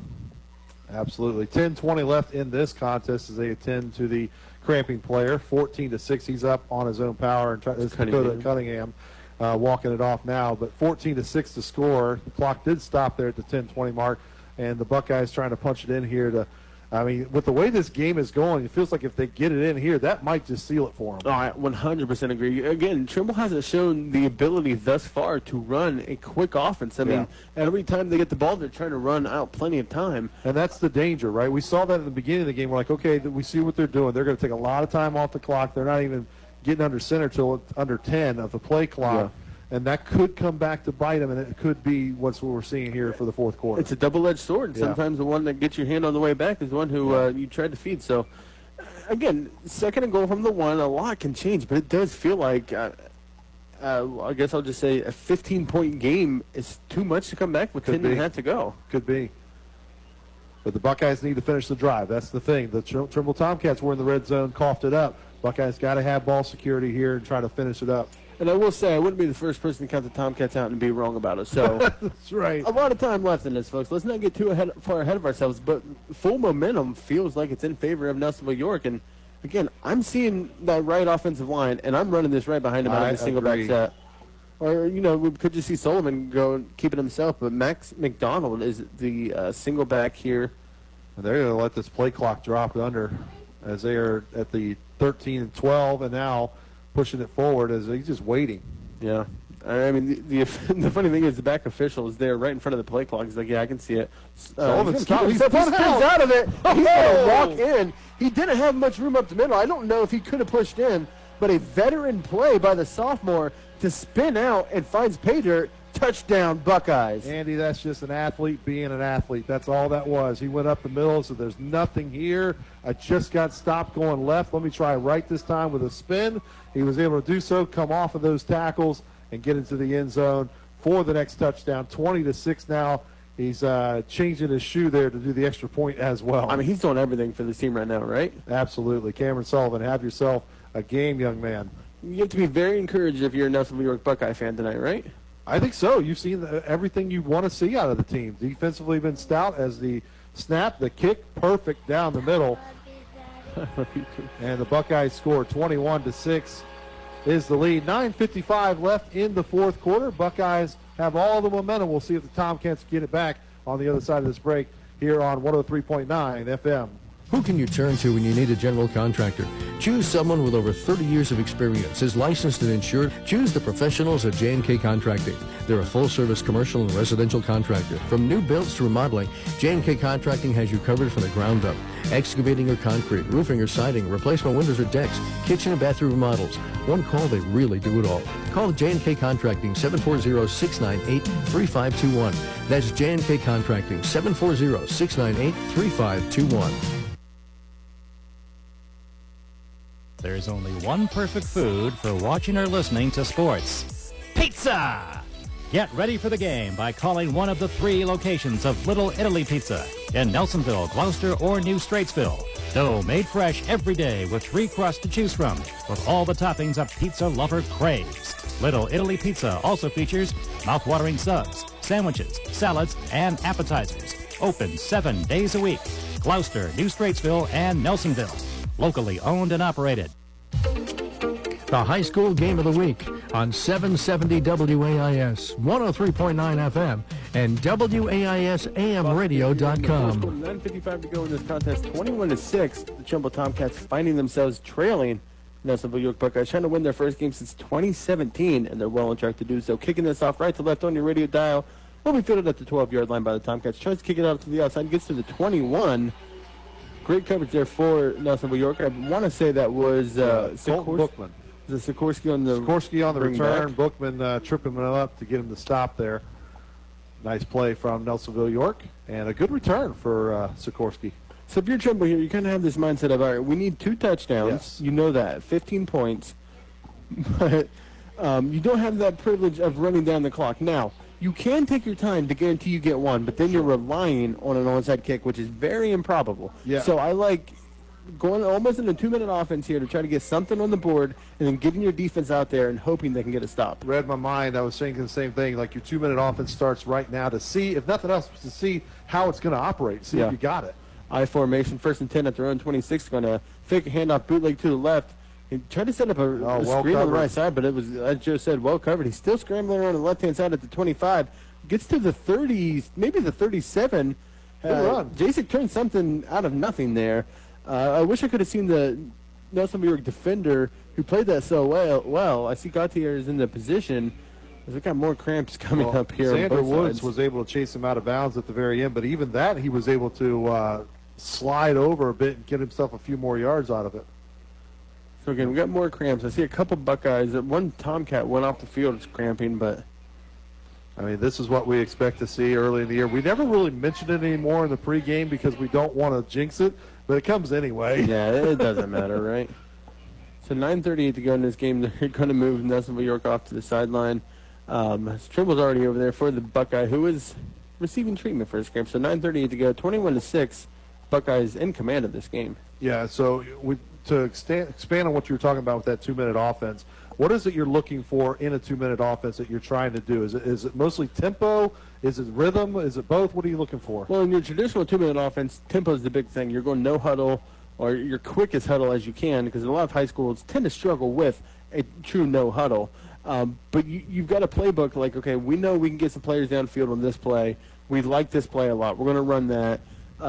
You try to do those things that are going to usually hopefully get you some big chunks.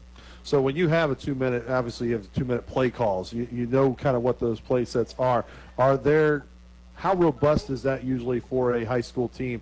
Is it something like this is our 2-minute play set that we do, or you have the same playbook, you're just trying to speed it up? It's the same playbook, but every playbook's going to have these downfield plays to where you're running some fly routes, some post routes, just some stuff downfield, but you're just circling those and saying, hey, these are on our 2-minute. And you're probably running 2 to 3 plays at a time. All right, this is our first play. We run that, and then after that, we're immediately going to the second play. and then from there you're looking over and probably getting some play calls. It's pretty rare for this area in this, as they're bringing off the Walker Stone. Yeah, he's cramping up both legs. They're full carrying him. But it's pretty rare in week one for teams in this area to have the wristbands that they'll look over at their position coach and it will give them a letter and then a number that correlates, and then the players just say, okay, A26 or A16, whatever it is, communicate that this to is your our team. play. But again, in this area, that's rare enough. Athens has done a very good job of this. Sure. But in week one, it's tough to get that established. That started back with the Burrow age. Yeah. So Trimble comes back here, 2nd and 4 from the 32. They go play action, roll around to the right. He's got a man open at the 40-yard line, and it is completed. Taken out of bounds by Alec Thompson. Caught by Paul Sharp. Nice job of he did the perfect receiving motion there. He watched that ball into his hands, into his chest, protected it, and went out of bounds. Yeah, so that is enough for a Tomcat first down. I think there was a gain of, about 12 yards-ish? Unofficially, how's that? Some Andy yards. 9.5 to go in this contest. 21-6 is your score. Nelsonville-York still ahead of the Trimble Tomcats, and I'm telling them, hey, we got to pick this up. I formation again here for the Trimble Tomcats. Jasek takes the snap, rolls around to the left after a fake handoff. He's got plenty of time in the pocket, but nobody to really throw it to. He's going to keep it himself, and it gets hit hard out of bounds. I think they're going to call a late hit out of bounds. They're going to have a scuffle here. So we're going to have an issue here because we're getting pushing and shoving on both sides of the field, and now the coaches getting in and get their players separated. Great job by the coaching staffs on both sides, yanking their players out, getting them off to the sideline to keep this thing separated. Yeah. Because that was definitely a late hit, I think, on Dakota Cunningham. He's going to get flagged for that. But then on the sideline, when Trimble reacted, I think the second flag's on them. They're going to cancel it out.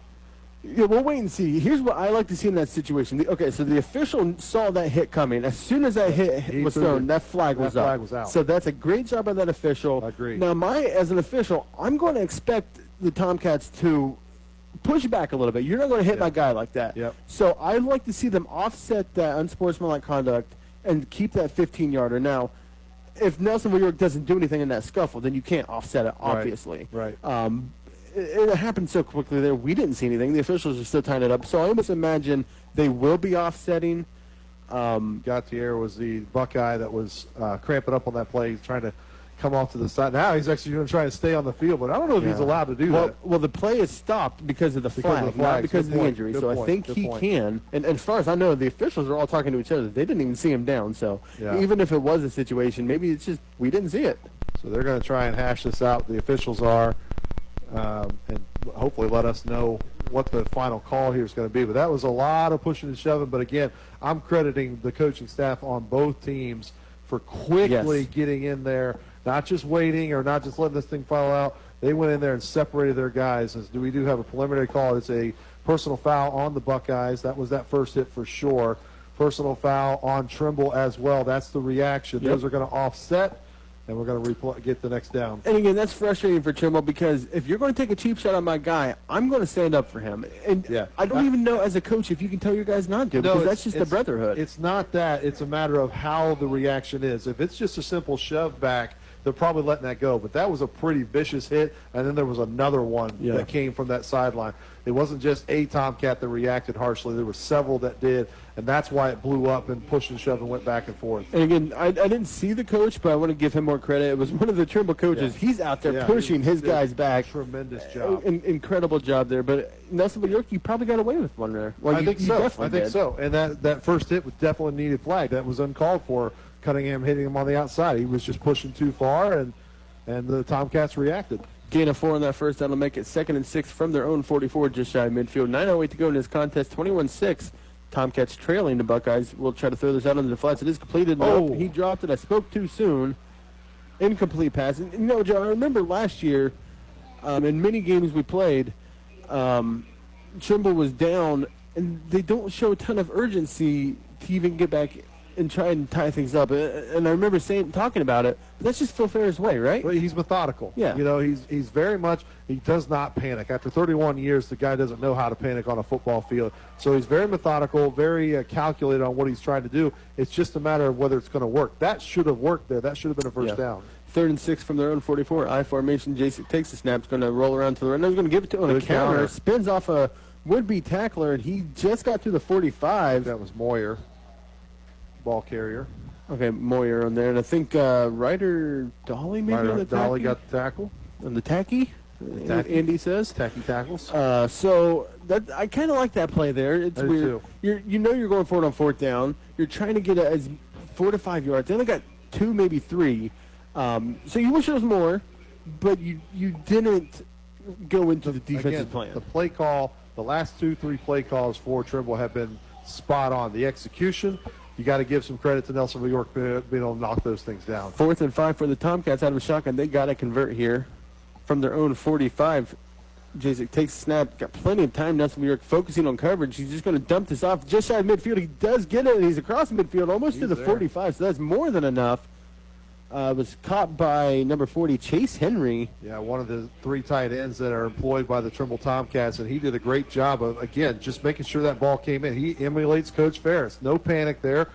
Let the ball come into him, caught the ball, turned, knew he was going to get hit, knows he's bigger than everybody out there as well, so he absorbed the hit, maybe laid one down himself on the way down. That's going to be a big play for this Nelsonville-York defense to watch on the film because they were looking like to be in about a cover 6 with a ton of coverage back there with only 3 wide receivers. That can't happen. That opening cannot happen. There's a chance to seal the game now. Instead, it's 1st and 10 at the 45 as they bounces out to the outside, but Nelsonville-York will not go away. It was Owen Sikorsky who, after he juked to the outside, it looked like he had plenty of running room, but the defense did a great job of gang tackling and running on pursuit, and he's going to lose a yard there. I think it could have been Caden McWilliams in on that tackle for the Buckeyes.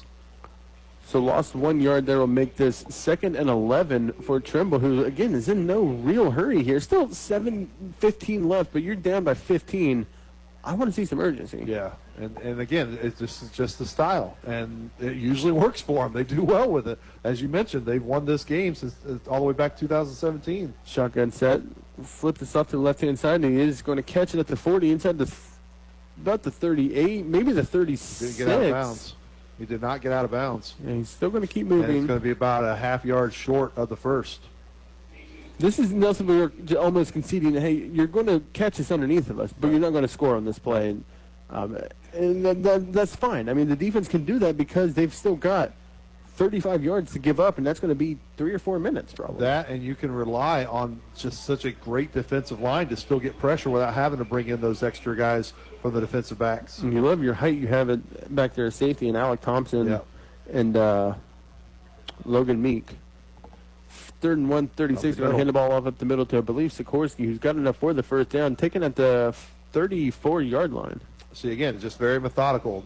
Trimble knew they could get that first down.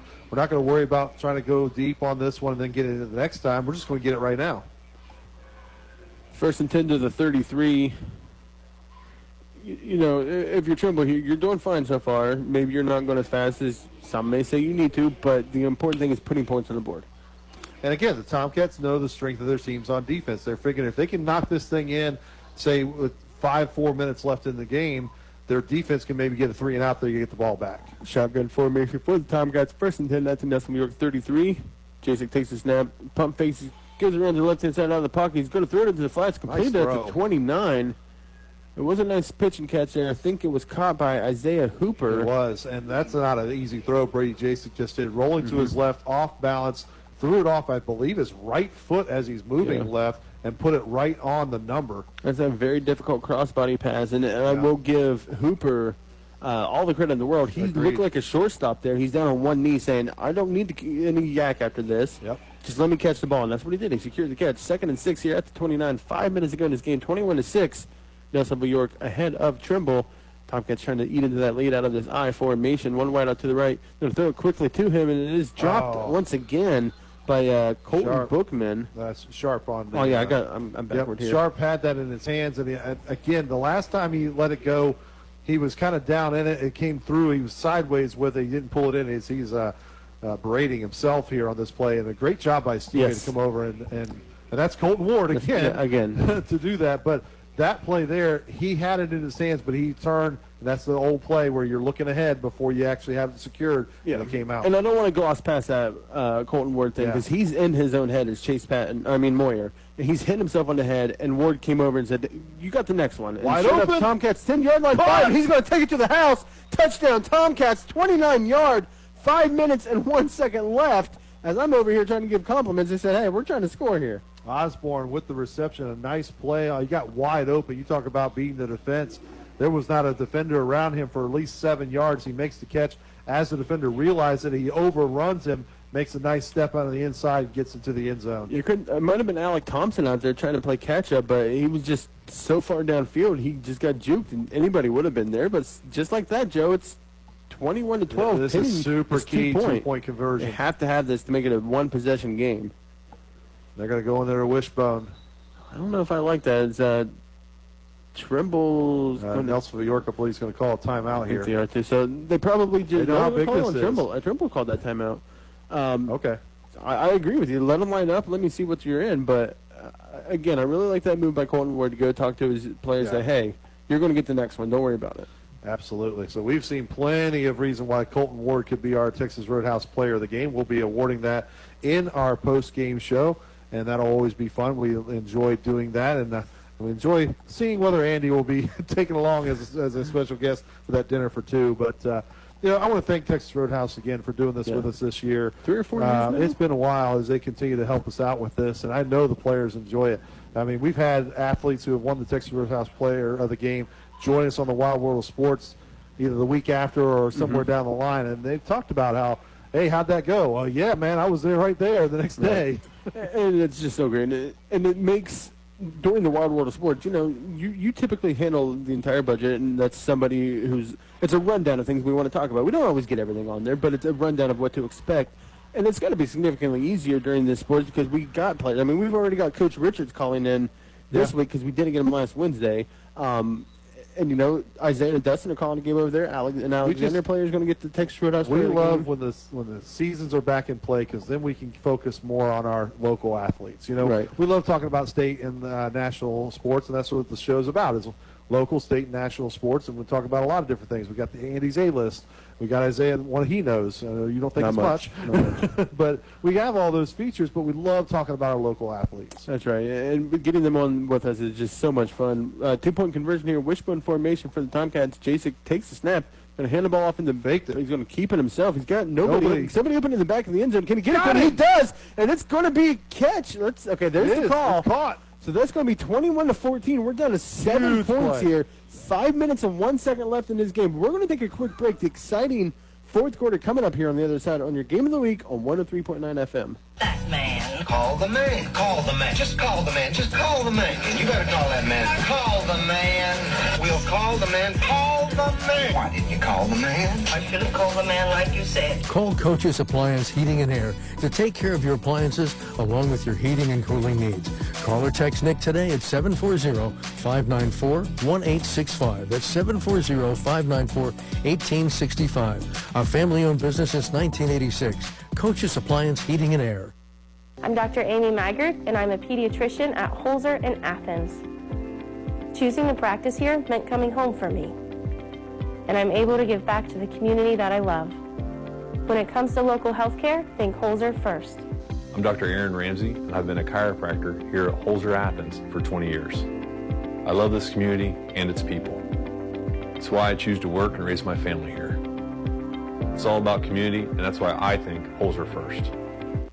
In Nelsonville, Fred Wolf Automotive is your local solution to your automotive needs. Whether it's your first car or your last, they are here to help. People always ask, who is Fred Wolf? He was their great-great-grandpa who had a car dealership in Nelsonville in the 1950s. They thought it was fitting to bring his name and some of his entrepreneurial spirit back to life. The inventory is constantly changing, so if they do not have what you are looking for, please give them a call. Local people who love to help local people. Fred Wolf Automotive, located at 1273 Chestnut Street in Nelsonville, 614-309-1756. The high school game of the week on 770 WAIS, 103.9 FM, and WAISAMradio.com. 14 is your score here in the Nelsonville-York Buckeyes ahead of the Trimble Tomcats. 5 minutes and 1 second left. Trimble just scored. Nelsonville-York is anticipating an onside kick here, and Joe, we were just kind of talking off the air. You don't think they need to yet?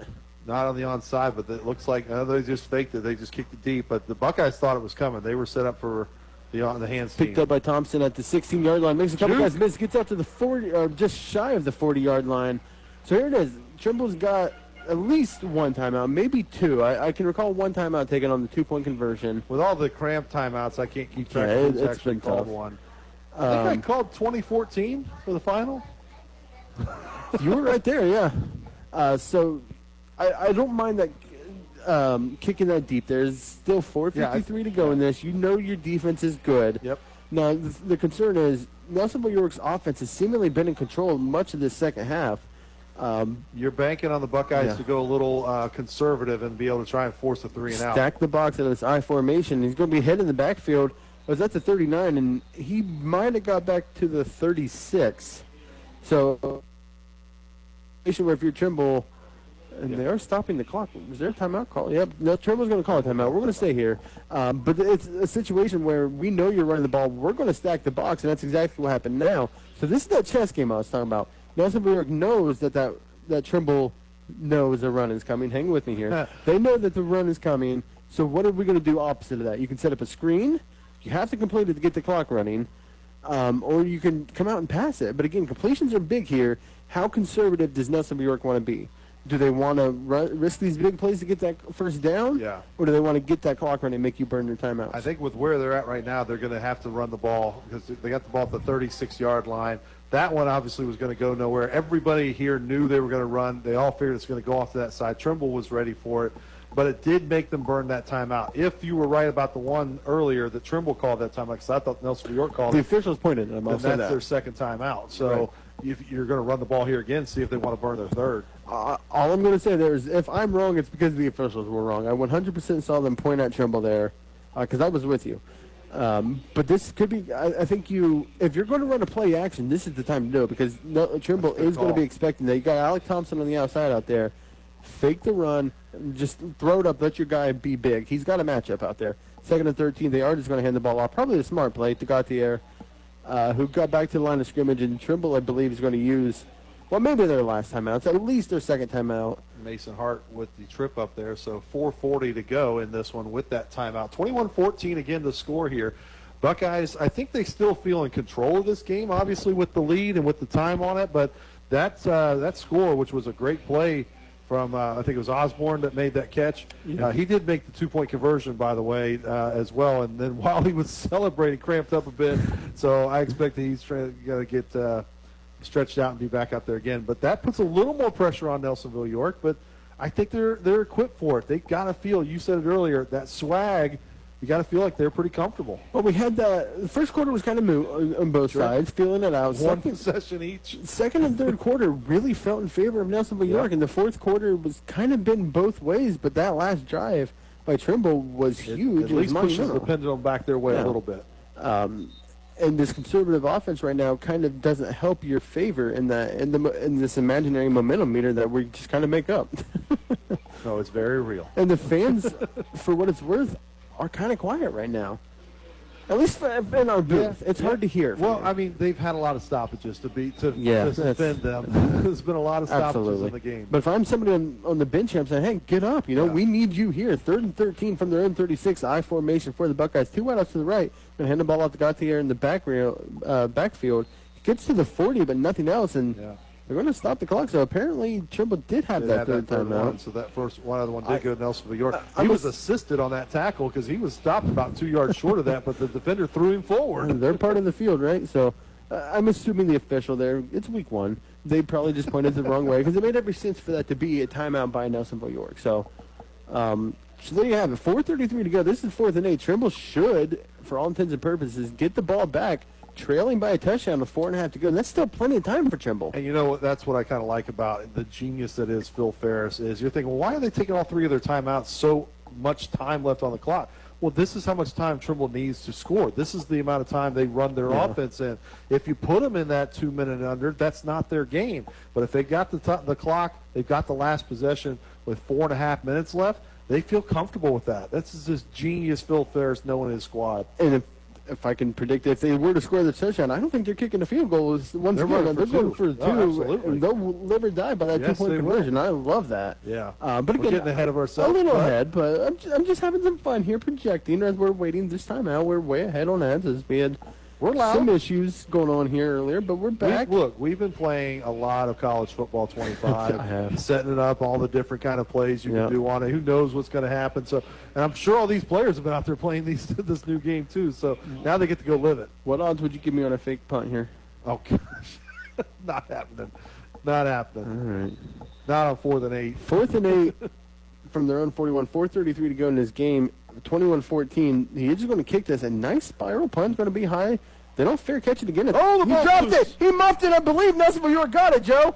We're going to wait for the official call, but everything looks like we still don't have a call, do we? Nelsonville-York seems to have it, but the official has not given it to them yet. No call. The official still has not This made one it. official And is. He was one saying Trimble, one saying Nelsonville-York. There's one official in the backfield who really, it's not his call to make. It's saying Nelsonville-York football, but the one with the ball hasn't said anything. But I will say he has not traded off that football, so it should. This is Nelsonville-York football. I think so, Buckeyes too. have it. What a play. I mean, what a turn of events right there. You run that out now, right? That's absolutely monumental. That probably cost Trimble this game. Yeah, it did. I mean, this is 4-down territory for Nelsonville-York. They're not punting it. No, they're not kicking it. They're going for it. They're going to run and see if they can get first downs and keep the clock going, but they're not going to have this. Once they get the clock moving, they will not be snapping until one on the play clock. Odenthal went to the left-hand side. They run over to the left-hand side. They're inside the 25 now, down to the 24 and a half. We'll give that gain of 3. And so you're going to see that the play clock's at 36 right now, so this is going to get under 4 minutes before they come back out there. They're going to waste every second of this because, again, Trimble has no timeout. That was pretty much a worst-case scenario for the Tomcats to have that muff punt in there. And you got to give credit to the special teams for Nelsonville-York. They were right down there in front of their face, and you called it. There was no fair catch called, so they were fine to get as close to that halo as they needed to. We've seen 3 or 4 punts tonight, and that's the second, maybe the third one where there's players in his face, and they're just trying to make plays. That's not the time for that. I'm sorry. 2nd and 7 after that gain of 3. 3 seconds on the play clock, and he's just now getting under center. 2-1. Snaps the ball, gives it to Gautier again. He's inside the 20, take it down at the 18.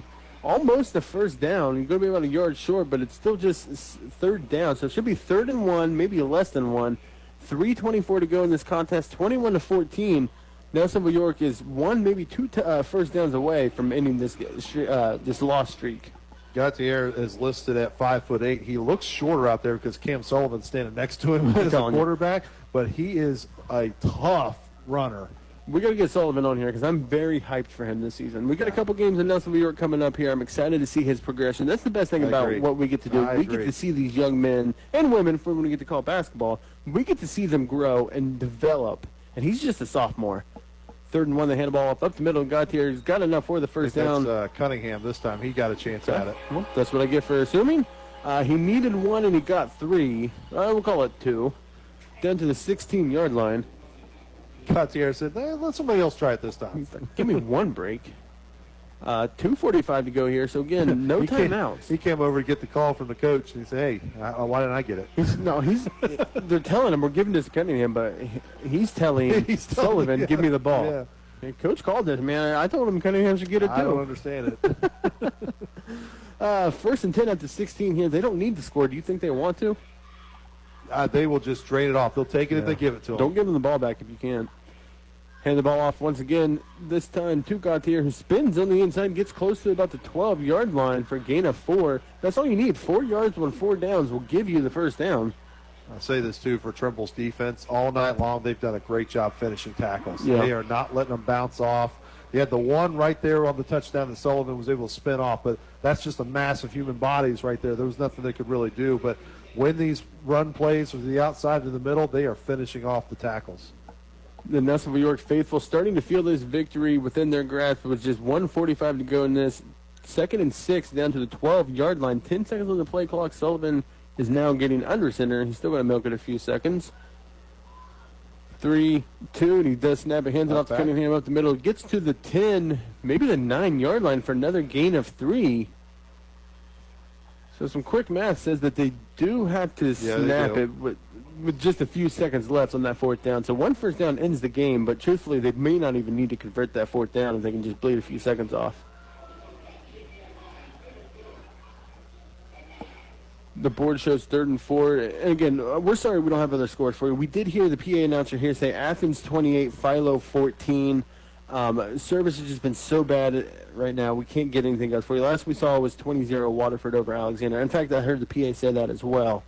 So pay attention to our socials. Mark Hunter does a fantastic job of posting scores there. 3rd and 4. They give the ball to Gautier, who gets stuffed at the 10-yard line. So he will not get that first down. There's going to be about 5 seconds. Well, the play clock's not moving yet. Okay, so about 2.5 to 3 seconds differential here. Man, I was right on that call, wasn't I? So they don't technically have to score here. He could just take the snap, roll out to the right-hand side, kill the clock, and then get down. Yeah. It's not super risky, but again, it's still a one-possession game. So, you know, that's what I do. I take the snap and either hand the ball up to Gautier on the backfield or let Sullivan run around the right-hand side to just kill 4 seconds, and that's game. So we'll see what they do. 8 seconds on the play clock. They get the offsides. Is it an offside or a false start? Because both sides went. I didn't see who went first. That's pretty big. Coach Richards thinks it's against them. He was celebrating. Well, because it's important to know the defense. I don't think the game can end on a defensive penalty, right? Runoff clock. Clock will run off. That's going to be offsides on Trimble. So is it a 10-second runoff? No. Because the last I knew, the game couldn't end on a defensive penalty, what I'm saying right? is they'll come back up with a fresh play clock. So it's a first down, and the clock. They'll just resume the play clock and the game clock. That'll be it. Or, yeah, I mean, either way. Just take the knee if the clock's not running. I'm not sure in that situation. We've got a flag come in here. Well, this going to be a coach's warning because this is a sideline warning. Sideline warning, yeah. The coaches are out there at the 20-yard line. They're trying to get the hash mark. Yeah. It's so good. It doesn't matter. Even if the clock's not moving, it's one knee and this is over. But Trimble or Nelsonville-York, as far as I know, their first win in this series since 2017. Well, they look good here tonight. Yeah. If you're a Nelsonville-York fan, you have a lot to be excited for. And if you're Trimble, you look fine to me. There were some plays, we're going to talk about this more on the other side of this break in our post-game show, but there were some things that weren't Trimble-esque. And we'll elaborate on that here as Nelsonville-York comes out to take their final snap. Eventually. I say that as they're still in the huddle on the sideline. Coach Richards is coaching them up right now. He is telling them exactly how he wants them to line up, what they need to do with this to make sure that there's no mistakes, that you don't have ball security issues or anything like that. He is coaching these guys up. I think they took an official timeout there because once they got the sideline warning, they just said, well, bring them over. We're going to call timeout. That's why we're waiting to get these guys back out there. Yeah, but in the end, it doesn't matter. I don't think the clock was moving after. Oh, it is moving right now, so they don't even have to snap the ball. So your final score here from Boston Field, the Nelsonville-York celebration has begun. They ended that streak 21-14. The Buckeyes beat the Tomcats. We're going to take a quick break, but on the other side of it, we're going to have a post-game show. We're going to recap this a little bit. We don't have stats for you. We don't have many scores for you, but we got a lot of fun here on the other side here on your Game of the Week on 103.9 FM. Who can you turn to when you need a general contractor? Choose someone with over 30 years of experience, is licensed and insured. Choose the professionals at J&K Contracting. They're a full-service commercial and residential contractor. From new builds to remodeling, J&K Contracting has you covered from the ground up. Excavating or concrete, roofing or siding, replacement windows or decks, kitchen and bathroom remodels. One call, they really do it all. Call J&K Contracting, 740-698-3521. That's J&K Contracting, 740-698-3521. What's one of the worst feelings you can get? The one that hits you in the pit of your stomach. You can't find your keys. I have a solution. Announcing the new location of Athens Automotive Keys at 528 Richland Avenue in Athens. Dan and Gloria can take care of lost keys, transponder keys and programming, key duplication for house or business, and they now provide locksmith service. Athens Automotive Keys is open Monday through Friday, noon till 5:30 at 528 Richland Avenue, Athens. Call 740-590-6843. The high school game of the week on 770 WAIS, 103.9 FM, and WAISAMradio.com. Welcome to the postgame show here from Boston Field. The Nelsonville-York Buckeyes are celebrating as they should. This, as far as I know, is their first win in 7 years in this rivalry game between the Trimble Tomcats, and they are victorious 21-14. Joe, what do you think? Well, I think both teams looked very solid out here tonight. I liked what I saw from both sides of the field. The Nelsonville-York Buckeyes, both teams had a little bit of growing pains in that first quarter into the second quarter, but the Buckeyes kind of settled in, and once they did, man, they didn't look back. Trimble tried to make it tight there with that late score, but then that the muffed punt was kind of sealed it for them. They weren't able to come back from that. But I don't think if you're either team, you're looking at each other going, man, we got a lot to fix. No, I'm with you. No, I will say that Trimble shot themselves in the foot more. That muff is a situation that absolutely cannot happen. And, you know, you had the rollout that went too far back on Jasic earlier, but that third quarter for Trimble showed how they can play this game. Yeah. They did a nice job of really making things happen. I think Trimble's got a bright future here in this season. Not looking ahead to next season. This season, I think they can do some things. I liked a lot of what I saw out there. Their style is going to play well when they get to TVC hockey. They have a difficult schedule this year, that's for sure, but I don't think this team is going to struggle this year. No, I'm with you. I'm very excited because we have a lot of Nelsonville-York games circled on our schedule. And, you know, you and I are kind of the de facto Nelsonville-York team. It just kind of worked out that way, and we've kind of embraced it. So I'm excited to see this team develop, you know, without seeing the Vinton counties, the Athens. We did know Athens was up 20-14 at some point. That's the last update we had. And Colin did tell us 40-0 Alexander down on Waterford. Yeah. That was a big test for them, for Alexander. We'll talk about that probably on Wednesday. But not knowing how those other teams looked, I think Nelsonville-York is fine. And I'll say the same thing about Trimble. Yeah. The things that they did wrong are easy to shore up. Absolutely. And you know you trust this coaching staff more than probably any coaching staff in the area. Sure. They're going to tell whatever player that was, hey, let's fair catch this next time. Give ourselves a chance here, because ultimately that's what ended it. Any comeback attempt. I think you said it best there when you talk about the easily correctable mistakes. They made mistakes out there that they can fix with one film session. It's not going to take all season long to do it. And without those mistakes, you still had a 7-point game. So without those mistakes, where are we at with this? It could easily be back on the other side. It could be on the Trimble Tomcats. But I can't say enough about what I saw from the Nelsonville-York Buckeyes tonight, because we've been at a lot of season openers for Nelsonville-York and a lot of Nelsonville-York Trimble games. And we have seen them come out of the gates with some very stagnant offenses, not really wanting to show a whole lot, not wanting to try a whole lot. This team you didn't know if they were going to run or pass every time out there. It was a mix of everything. Kept them guessing. They had the ability, the confidence to do so. And I'm going to give that to the coaching staff. I'm going to give that to Gautier. The way he had a great game out here tonight.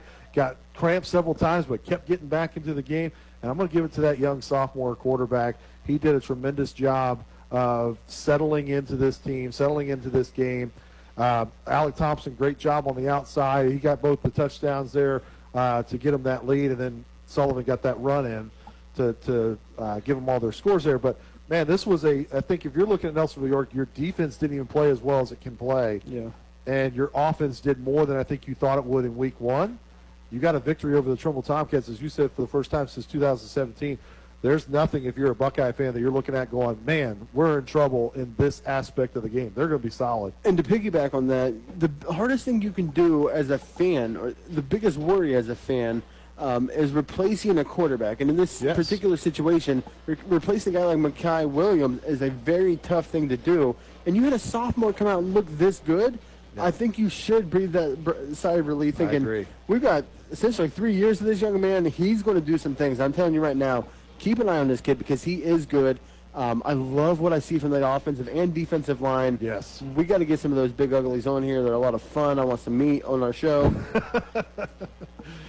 Maybe we can get an RB sponsor or something. We found the beef, Joe.